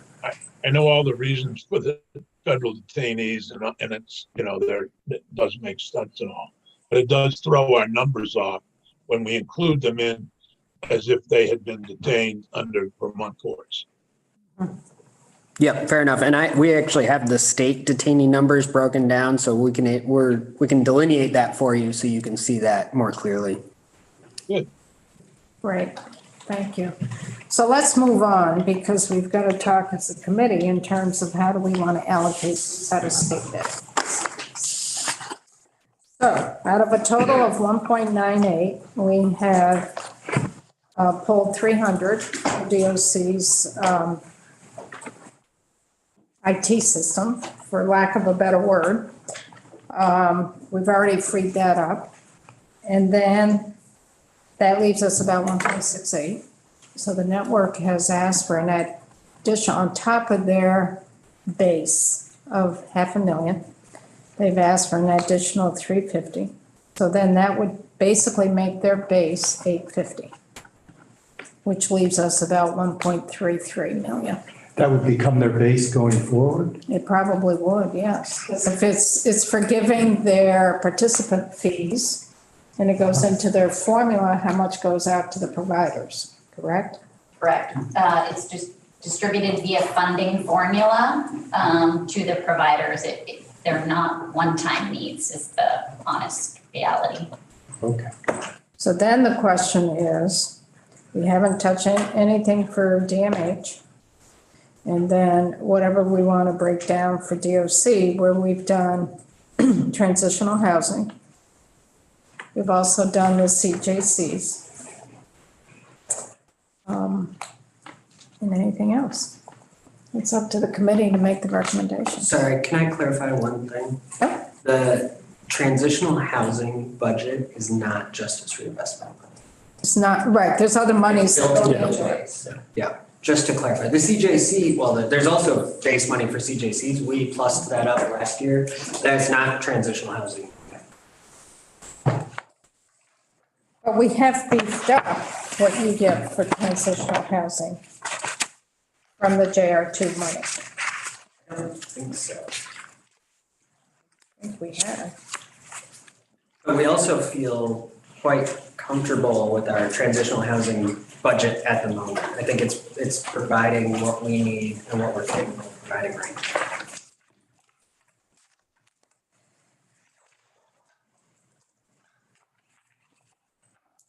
Well, where are we as a committee here?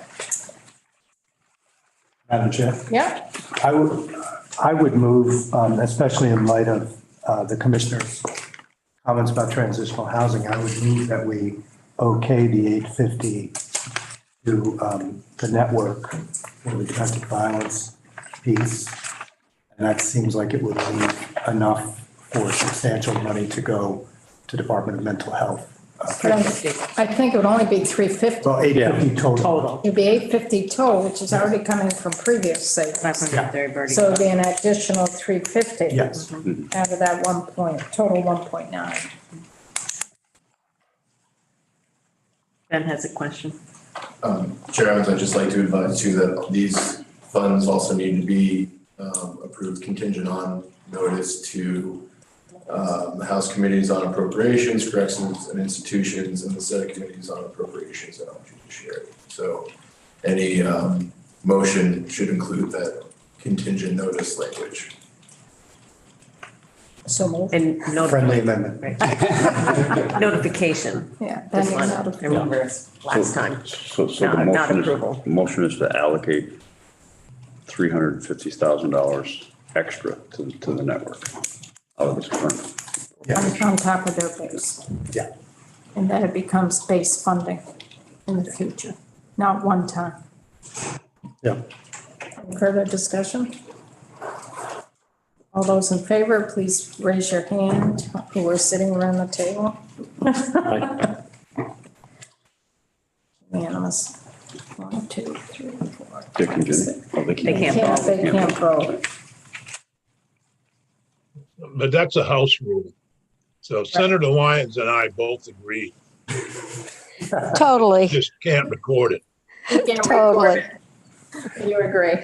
Thank you, Senator Sears. So that leaves us about 1.3 million. It's going to be our recommendation. Pending notice to these other respective committees. We've got to work on a better process. Just leave it as a bucket, just leave it full? Do we want to divvy it up? What are we thinking? I think we should let the committees of jurisdiction weigh in on this On the 1.33?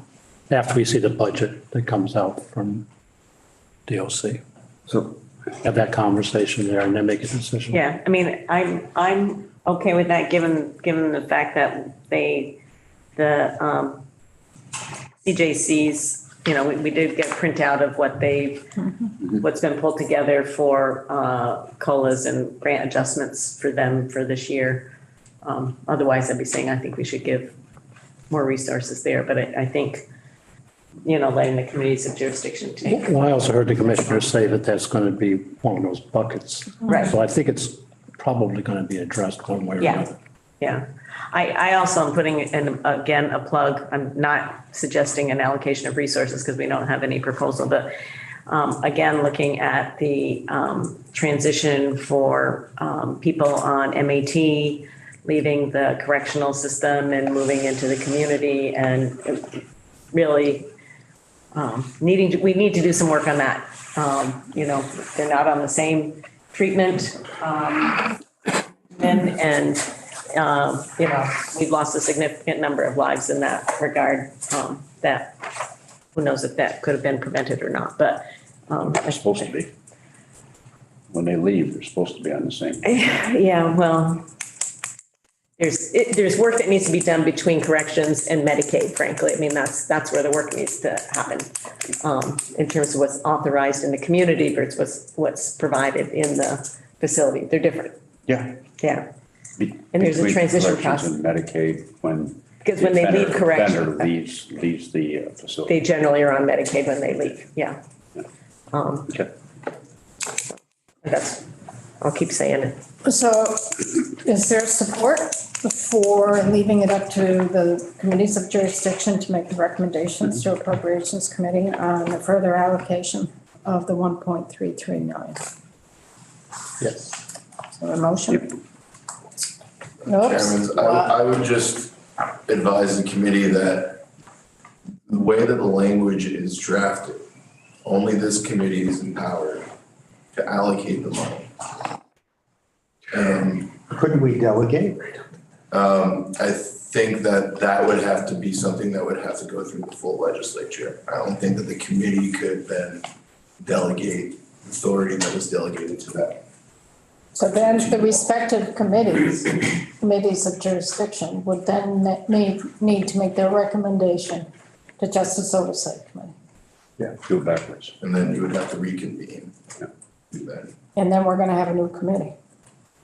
I would say I don't believe that's the process we use. I don't think so either, sorry. Because it was written, and Representative Squirrel may know, it was written into the budget bill. I'm sorry? The language on how to spend JRI money last year, the out-of-state event savings, was written into the budget. I think we still, Yeah, there will be coordination between the money committees, the appropriations committee and the institutions committee. And I would expect that if you write language into a budget bill, either the budget adjustment or the big bill that allocates the remaining $1.33 million, that will be in session law and the allocation. That's the way I would understand it. And I believe that's the process we used last year. If I might make a suggestion, that the remainder, following up on Representative Wood's comments, that the remainder be suggested by this committee, that it be used in order to streamline for people under MAT services in the correctional facility upon release, and somehow working that through so that they can continuum of service. But we have no ideas. I appreciate that, Senator Sears. We don't really have any idea what the cost of that is. I know, but that leaves it completely open. If there's 300,000, for example, or 150,000 or whatever it is, it leaves it open to at least express how we'd like to see it allocated. We would like to see that being considered as part of what that the remaining 1.33 is used for. Yeah. Yeah. Okay. But it doesn't say, oh, you're going to use X dollars for that. I understand what you're saying now. So where are we?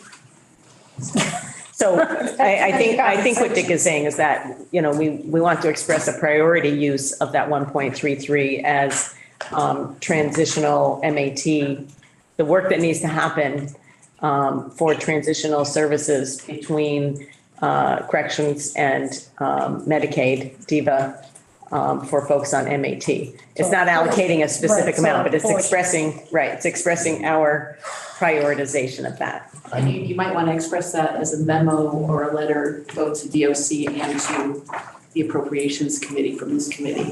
Right, and to Commissioner Dilla, however pronounce her last name, Breer. Yeah. Yeah. A little reluctant to vote that amount of money for a generally expressed intention. It's not that amount of money. It's a portion of the 1.3. Right, but in the absence of a proposal, we're sort of picking a general desire for it to go into an area where a number of kinds of work could be done. So if we're going to have the authority to do it, I'd rather be voting on a proposal that lays these things out, or if we're going to delegate it or somehow get the committees of jurisdictions to do it, then they would do that. But I understand the idea of a kind of setting a priority goal, but I don't want to. Are you suggesting that we would vote the money for that general goal? I wasn't, but I think Senator Sears was. Okay. I was suggesting that we express a priority recommendation that we'd like to see the use of that money for. I'm fine with just expressing a priority. Okay. Would it be helpful to provide a little explanation of what the problem is that we need to solve for? No, I think I understand the problem. It's just, and maybe because of Ben's comments, I'm a little unclear on what we're actually doing. Are we clear that we are appropriating that money, or? Let me read the law. Let me read those. It says, funds may only be expended on community-based service programs upon approval of the Joint Legislative Justice Oversight Committee. So we have to approve it. Prior to approval, House committees on appropriations, on corrections and institutions, Senate committees on appropriations and on judiciary shall be notified of any proposed expenditures on community-based service programs. So what I'm proposing in this regard is, I guess what I would say is a notification to the committees of jurisdiction that we would like to see a proposal back to Joint Justice for our action. For our approval. For our approval, right, with regard to the issue is issue of MAT. Human Services and Health and Welfare are not notified. If you want the MAT. Well, that doesn't mean that, Right, I know. Doesn't mean we can't talk, Alice. I know, I agree. Yeah. I agree, but. So that's what we're asking for, because we don't have, I agree with you. Yeah. We don't have a proposal. We know that there's an issue So we would be asking for them to do the legwork and bring it back to us, because this is our last meeting, essentially. Yeah, that sounds fine to me. Yeah. The money's already appropriated. This is carry forward money from FY '22. The language about expenditure is the carry forward money cannot be expended unless there's a trigger here or a trigger in a subsequent law. Right. And so that's the decision to expend this money. If you're not expending it here, it just stays there. They can't do anything with it. There's no trigger. There's no trigger.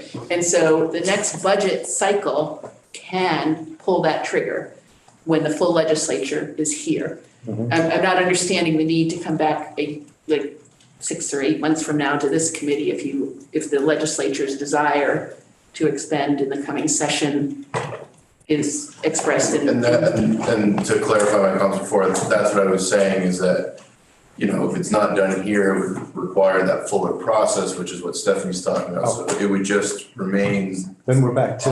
Trevor. I didn't mean to. So, go ahead. Right. Can we do it in budget adjustment or do we have to wait till the Yes, next? The yes. legislature could do it in budget adjustment. The department has expressed that they probably won't be coming forward in budget adjustment.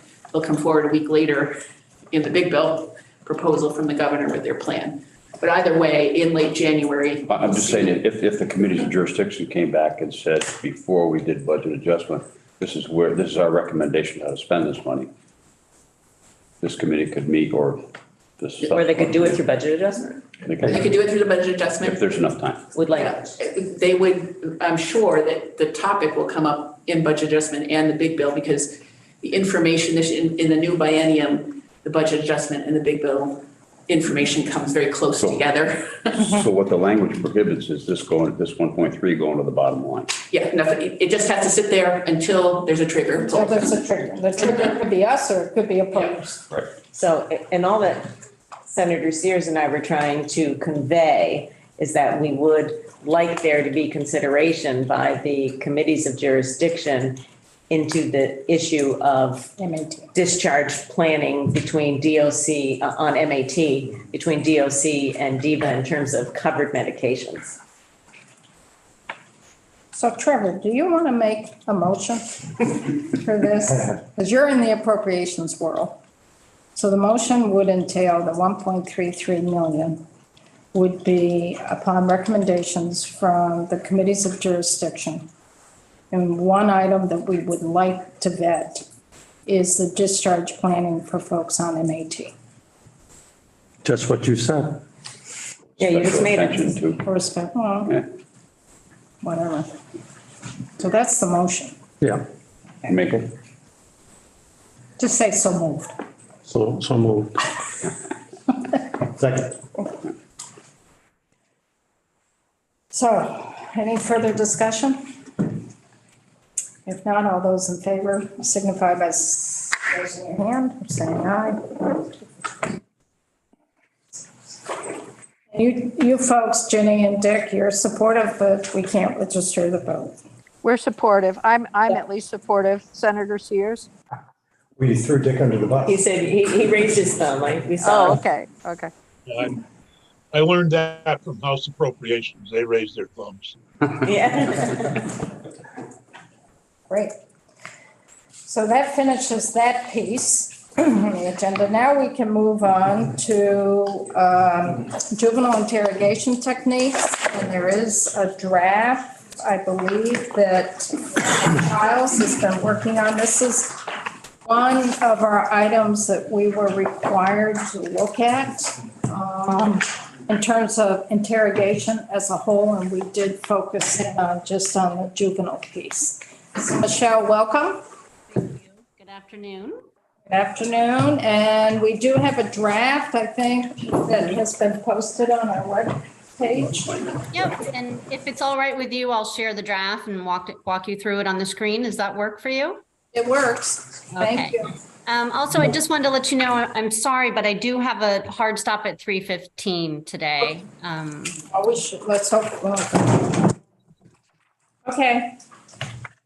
So if you can share your screen and you have. Mike, I think Mike needs to help me there. It's okay. There we go.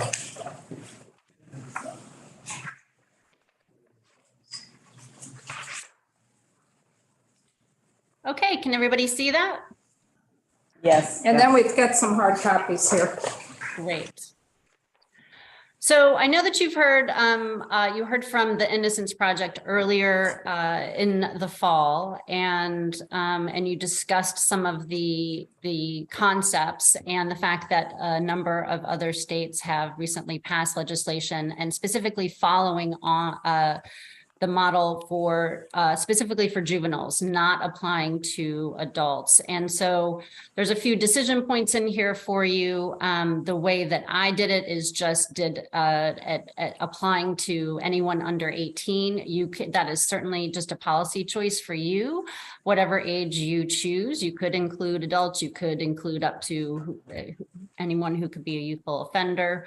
But I just wanted to note that is just for the purposes of this draft, it just does apply to folks under 18 years of age. And this is amending in Title 13, which is our criminal title. There is an existing chapter for innocence protection that you passed, I believe, in 2014 that allows for DNA testing. It allows for compensation for wrongful conviction. It requires law enforcement agencies to have an eyewitness policy, and it also requires recording of custodial interrogations. So this is going to be new in that it's going to just address custodial interrogations of juveniles, and there's going to be some boundaries around that. What I did is I created in section 1 a new definition section for this subchapter with regard to custodial interrogations, but most of the definitions that you'll see here in section 1 are already an existing law in section that we already have. And so I will draw your attention to that first one, which is A1 for custodial interrogation. Again, this is existing law, so I didn't change any of the wording there, but I just wanted to remind you about what constitutes a custodial interrogation. And so that's any interrogation involving questioning by a law enforcement officer that's reasonably likely to elicit an incriminating response from the subject. So a custodial, so when someone's in custody, generally that means that they are not free to leave. They're very often arrested at that point, but not always in every circumstance, and in which a reasonable person in the subject's position would consider the person to be in custody. So that's the existing definition. There's two new definitions. The first one being at the top of page 2, subdivision 2, which is deception. So deception includes the knowing. So we have a mens rea, it's required that the law enforcement officer knows that they are communicating false facts about evidence. They're misrepresenting the accuracy of the facts, misrepresenting the law, or offering unauthorized statements regarding leniency. And the unauthorized language there is because it's not law enforcement's authority to be able to be offering those types of deals. That's for the prosecutor. The next definition that's new is down for subdivision 5, starting on line 14. So psychologically manipulative interrogation tactics. And here is a list of some of those. And you know that when we use the word include, that doesn't mean it's exclusive, but it's offering a list here. So there may be others that might fall under this definition. The first one is depriving a person who is being interrogated of physical or mental health needs. So that might include food or sleep, being able to go to the restroom when they need to, or have their prescribed medications. Next one is making direct or indirect promises of leniency, such as indicating that the person will be released if they would just cooperate.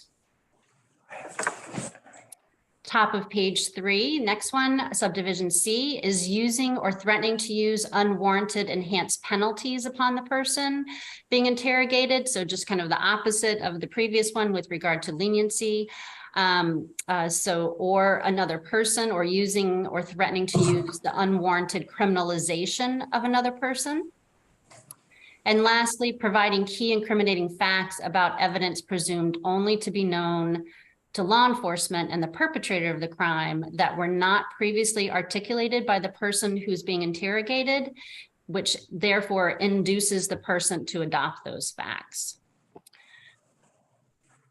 So that's the definition section. And section, Michelle, sorry. can you just hold off? We do have a question. I do, Michelle. Hi, Michelle, on D that you just talked about, can you give an example of that or at least interpret what that all means?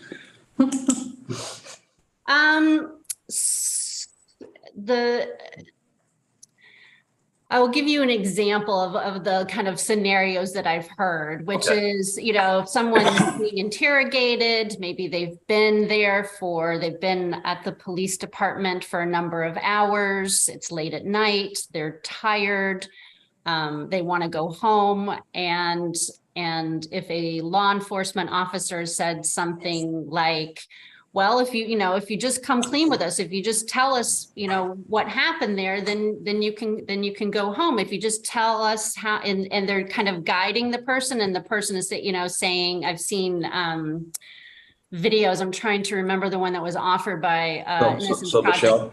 Michelle? Yeah. I think you might have, you might have misheard me. I did Oh, I'm say sorry. D. I did say D, not B. B I get, but not D. D. Yeah. Oh, okay. I'm sorry. That's Apologize. So that would be that if there's key incriminating facts that only the person who committed the offense knows and law enforcement knows, and then law enforcement starts using those facts during the interrogation as just like solid facts of this is what happened. And so then when the person being interrogated winds up adopting those facts in the discussion as fact, even though they don't have any personal knowledge of those facts and they've been only introduced by the law enforcement officer. Okay. Thank you. Sure. So the only way this person would know, the proposed perpetrator would know is from the information provided by the person doing the interrogation. Correct. Okay. Yep. Thanks. Sure. So section 2, I'm just amending the existing law to take out those definitions because now we have an additional section in there. And so I've just moved those, the language that is struck there is just moved up to the section above. So I'm just going to skip down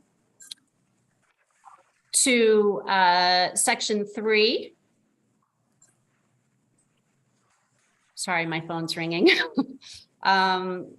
So section 3 is the new section on juveniles, section 5587. And so subsection A is saying that during a custodial interrogation, so going back up to that initial definition, so the person is in custody of law enforcement and they're being interrogated if they're under 18 years of age, and it's either a criminal offense or a delinquent act. And the law enforcement officer shall not employ threats, physical harm, deception, or psychologically manipulative interrogation tactics. And I think that at one of your earlier meetings, you had heard from some witnesses and talking about the fact that in order for statements made during interrogation to be admissible in court, they need to be voluntary.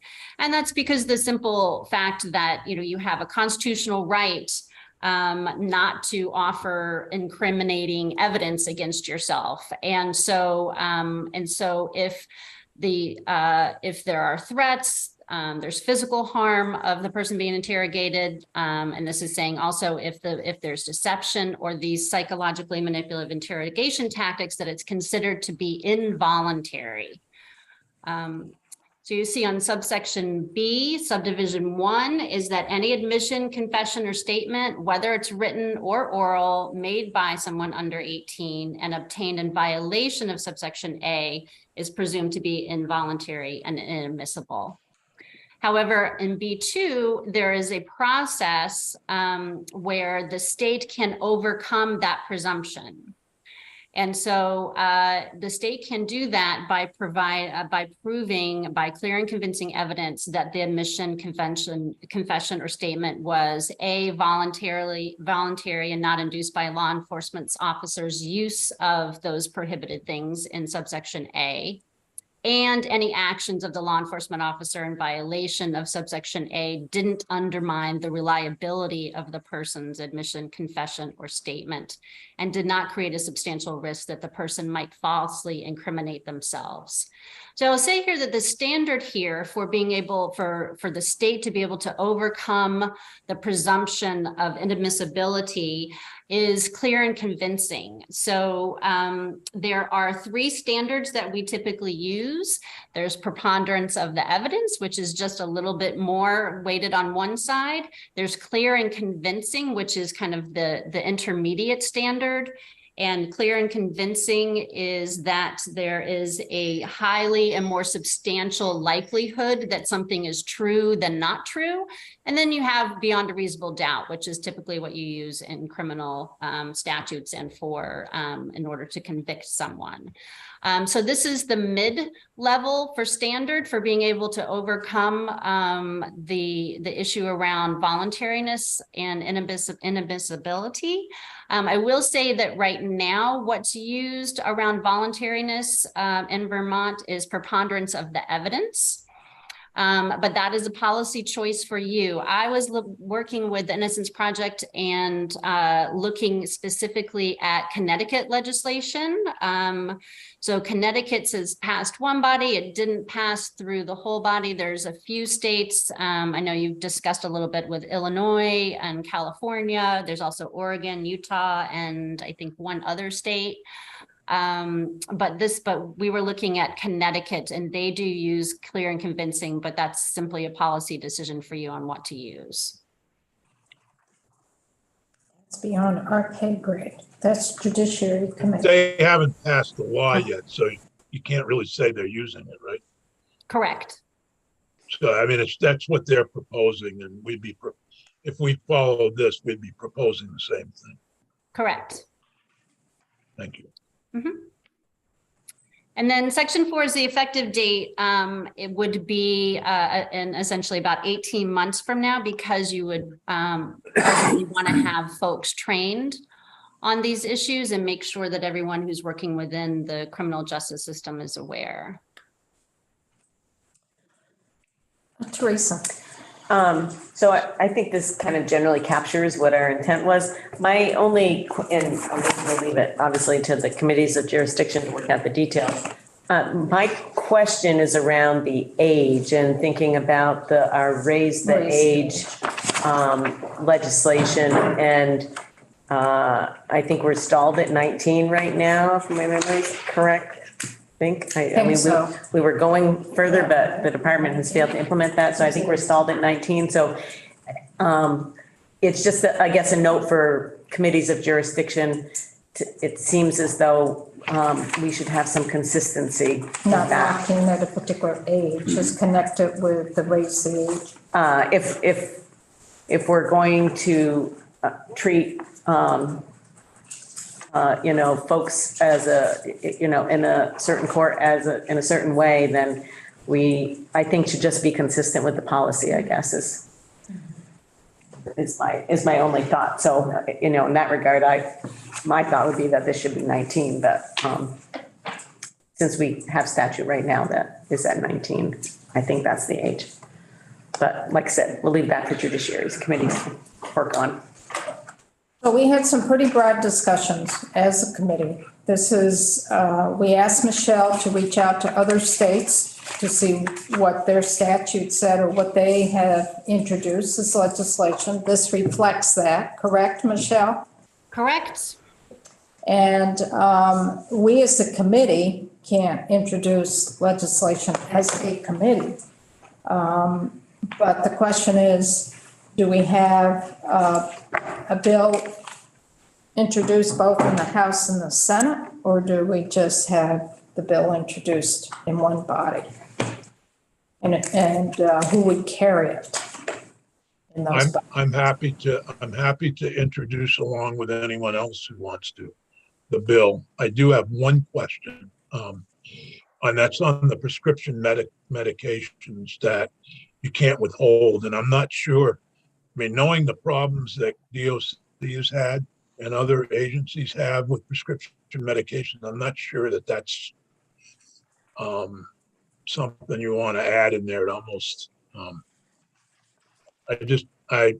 not sure. I'm happy to sponsor the bill and committees can look at that, but that being in there, it jumped right out at me because I'm not sure law enforcement should be handing out prescription medications.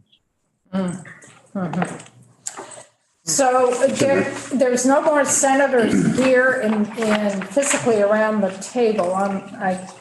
We're sharing the screen, so I can't see if Ginny is still on. Yes. Oh, yes, I'm here. So I would leave it to you folks to decide who wants to sign on with Dick. What do we want to do on the House side? If someone, or do we just want to have it introduced as a Senate bill?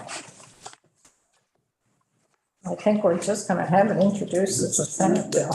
That's what I'm picking up. Dick, I'll sign on with you. Okay. Okay, anything else? I think we've solved this one, or have a proposal that this will be a bill that's introduced only on the Senate side. Okay, and Senator Sears, you want me to strike the prescription medication? Well, could you check with the Innocence Project? And I mean, I just think it's like a big red flag right away. I think it comes from other legislation, but you certainly don't need to have it in there. Innocence Project did see this language and they like that, but I don't think that one issue is. I kind of prefer to take that out at this point. I think it just raises a number of questions. And so is the committee would like to stay for now at the under 18? Yeah, well, I think we can look at that. And actually we could look at it as if the charge is a Big 12, then they might not be eligible if they're 19. You know what I'm saying? That the raise the age doesn't apply to Big 12. So. Okay. And were you comfortable with the effective date? No, I mean, it says it's okay to lie for another 18 months. I had it for July 1st of 2023, and it was actually the Innocence Project that suggested, you know, it may be fine to do it earlier, but they made the suggestion that it may take some time to train on it. I can change it back to 23, and then you could take testimony and bump it out if you need to. I think that's completely up to you. Course of action. Pardon? It's up to Ginny and Phil if he's signing on. I don't want to put them in a precarious position, but it's sort of like saying, stop lying in 2024. Well, but why not let it stay at 2024, and then that becomes a point of discussion around how long the training takes, you know, what it takes to fit up all the necessary. Yeah. Okay. I mean, I think in general, looking at Vermont case law as well as some of the testimony about some of the training that I think at least the state police receive now with regard to interrogation techniques, a lot of this is, there's not much practicing of these techniques in general in the state, but I think you'll probably just need to hear from law enforcement during the session. My problem is I watched recently that Manhattan 5 or whatever, about the jogger, the kids that were sent, right, and the police techniques and so forth. Right. Hopefully, I think we've come a long way since the 80s. Well, I hope so, but it's fresh in my mind. I mean, those.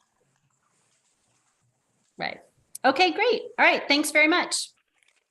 Thank you, Michelle. Thank you, Dick, for introducing this, and Jenny. So let's move to our last item, which is restorative justice approach to criminal justice.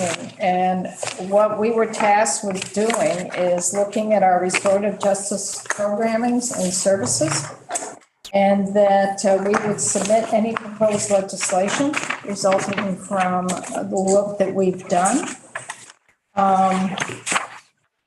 And the proposed legislation would go to the House Committees on Corrections, Institutions, Judiciary, and Appropriations, and Senate Committees on Institution, Judiciary, and Appropriations.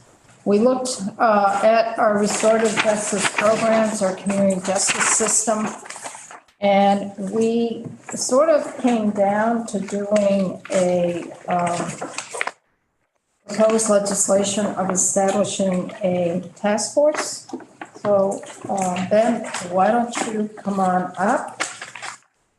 That's right. I forgot. Put it on. And we do have paper copies, if you want to put it up there. Okay. For that. I know that there's probably going to be work done on the restorative justice issue in House Judiciary Committee this coming session as well. But this is where we are as an oversight committee at this point. So Ben, welcome. Okay, well, this short form bill is relatively short in page, creates this task force that would examine the restorative justice approaches to Vermont's criminal justice system. It would look at the functionality of the system, statutes governing the various approaches and funding sources. And then it would include legislators and representatives from DOC, the AG's office, DCF, and local community justice centers or other entities that engage in restorative justice approaches throughout the state. Given the committee's testimony, having the boots on the ground perspective in addition to the agency perspective was key. So including that in the description of the task force seemed appropriate. And then the task force will ultimately come up with proposed legislation if reform is warranted. You did a short form. I did a short form. Which is fine. Questions, thoughts, Butch? So Ben, I seem to remember, and I ran this by Chair, Judge Zonay, when he was in, specifically asked us to, in this work, do Title III, Chapter 7, specifically Section 163 to 164A. That's the restorative justice piece in the Title III. To see if what we're doing today has any effect on that section of law. And if it does, we need to discuss, do we need to make a change, or are we okay with what we're doing with the to make any changes as it relates to JR2 in that section of the statutes. Okay. And I didn't research whether it does or not, so that's what's. But I don't want to lose that piece because it's about the only thing the judiciary has asked us to do through our meetings this off session. So would you suggest just putting in, I guess, an examination of justice reinvestment to? Yeah, somewhere where it says task force shall review the functionality of up in that. I'll let you figure out the verbiage and to look at, I don't know, current law as it applies to Title III, or restorative justice as it applies to Title III, or something along those lines. Mm-hmm. I can put that in. Thanks. On purpose section. Yeah. Teresa? I guess. I'm having what I'm trying to get at, I was looking back at my, my notes from, we've talked about CJCs a number of times during the off session, and what it seems to keep coming back to in terms of the testimony received is the need to focus on prosecutorial discretion, right, and on the focus on pre-charge and diversion as sort of a first, not last choice, but first choice. And the way I read this, and I realize it's just a short form bill, it just looks like sort of spitting back out what our charge was for this off session. That's the way it reads to me. I mean, if other people interpret it differently, then because I feel like we've had a pretty exhaustive testimony on the system, on the reasons the way it is, and certainly has pluses and minuses, but I'll be honest, I haven't been, and I'm one for streamlining, I haven't been convinced that there's necessary changes to the sort of structure. So when I see approaches and structures, that to me feels like we're redoing stuff that we just spent, literally, I don't know, 4 or 5 of our meetings talking about. And I don't see a need for that myself. That's just me. The approaches and funding, funding sources, that all again reads to, we know it comes from 3 different departments, and we know that there's sort of different avenues, and it doesn't seem to address the things that we heard testimony that it needs to address, which is the prosecutorial discretion, focus on pre-charge and prioritizing diversions. That's just my 2 cents. Representative Wood, yeah. To respond to that, so this was written in conjunction with I believe you should have this as well, a memo that I've drafted on behalf of, well, it's really Chair Emmons, but really the committee. So the short form bill was purposefully broad. And my understanding of the committee's discussion was that, essentially the task force would be continuing on what this committee has done. Then there's this memorandum which outlines the more specifics. So what it does is that it talks about the bill that came out of this committee and then says that the various committees of jurisdiction look into specific issues in conjunction with. I'm sorry, has that memo been in email or something? I Webpage, I know. sent it to you this morning. Is it on the webpage, Mike? It is on the webpage. Okay, I just guess I need to refresh. That's okay. I'll refresh. I get it to come up. But how would the committees know about this, Ben, about what you just stated? How would they know about this? To know about the memo or, Memo. well, it would be sent to them. So what do you, maybe I'm not. Would be, if they called you in to testify, then you as the draft person would share the memo, or would it be? Well, it was, my understanding is that this would be sent now from the committee, talking about the bill, what it was doing, and then if basically saying it was proposing legislation, and then if the legislation is actually introduced, these are the various points to look into. So it would be whether or not to create a single department, reviewing potentially restructuring statutes governing restorative justice approaches to be within a single title, standardizing pre-charge referrals to diversion and other restorative justice approaches to create uniformity throughout the state, limiting prosecutorial discretion throughout the state so certain crimes and offenders have mandated referrals to various restorative justice approaches before entering the criminal justice system, authorizing the courts to directly refer certain offenders to court diversion, and streamlining funding mechanisms for community justice centers, transitional housing partners, substance abuse prevention and treatment providers, and recipients of JR2 money so that the effectiveness of the funding can be measured. Yeah, it's not on our webpage. That's Mike why. is doing that. Okay. So no, we haven't seen that. My apologies. Maxine?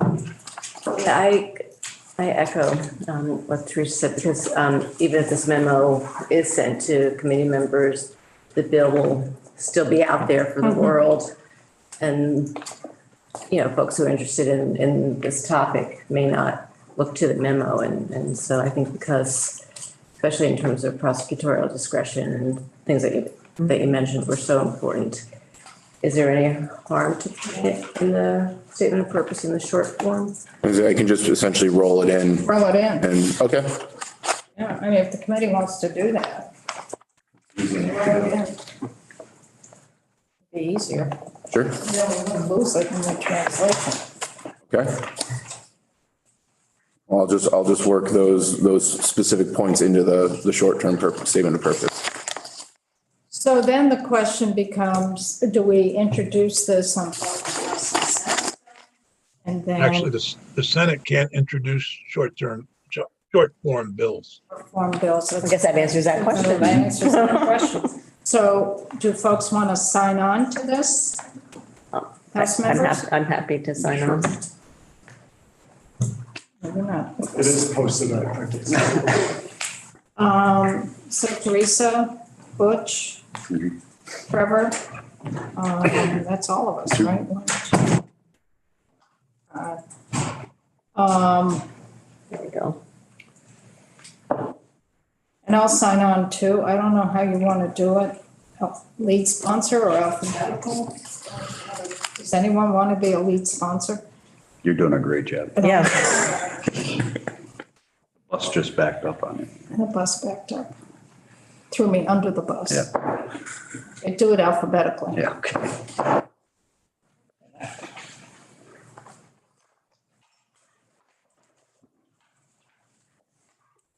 And I think that completes our work Okay. for today and for the time. Unless you have something else, Ben, unless someone else has something else. Nothing else from me. Thank you all and happy holidays to everybody. Thank you, Ben, thank you for staffing this committee and other legislative council as well, but you really. Thank you. Thanks for your patience with me. So thank you all, and we're going to have Mike to take us out to YouTube. Here he You'll comes. be there? Thank you. Thank you, Happy Jimmy. holidays. Have a nice Take care. holiday. Dick, have a nice holiday. We'll see you all in a few weeks. Couple weeks. January 4th. Now it's right around the corner. Thank each and every member here as well for all the work that we've done. And, we'll see you come January.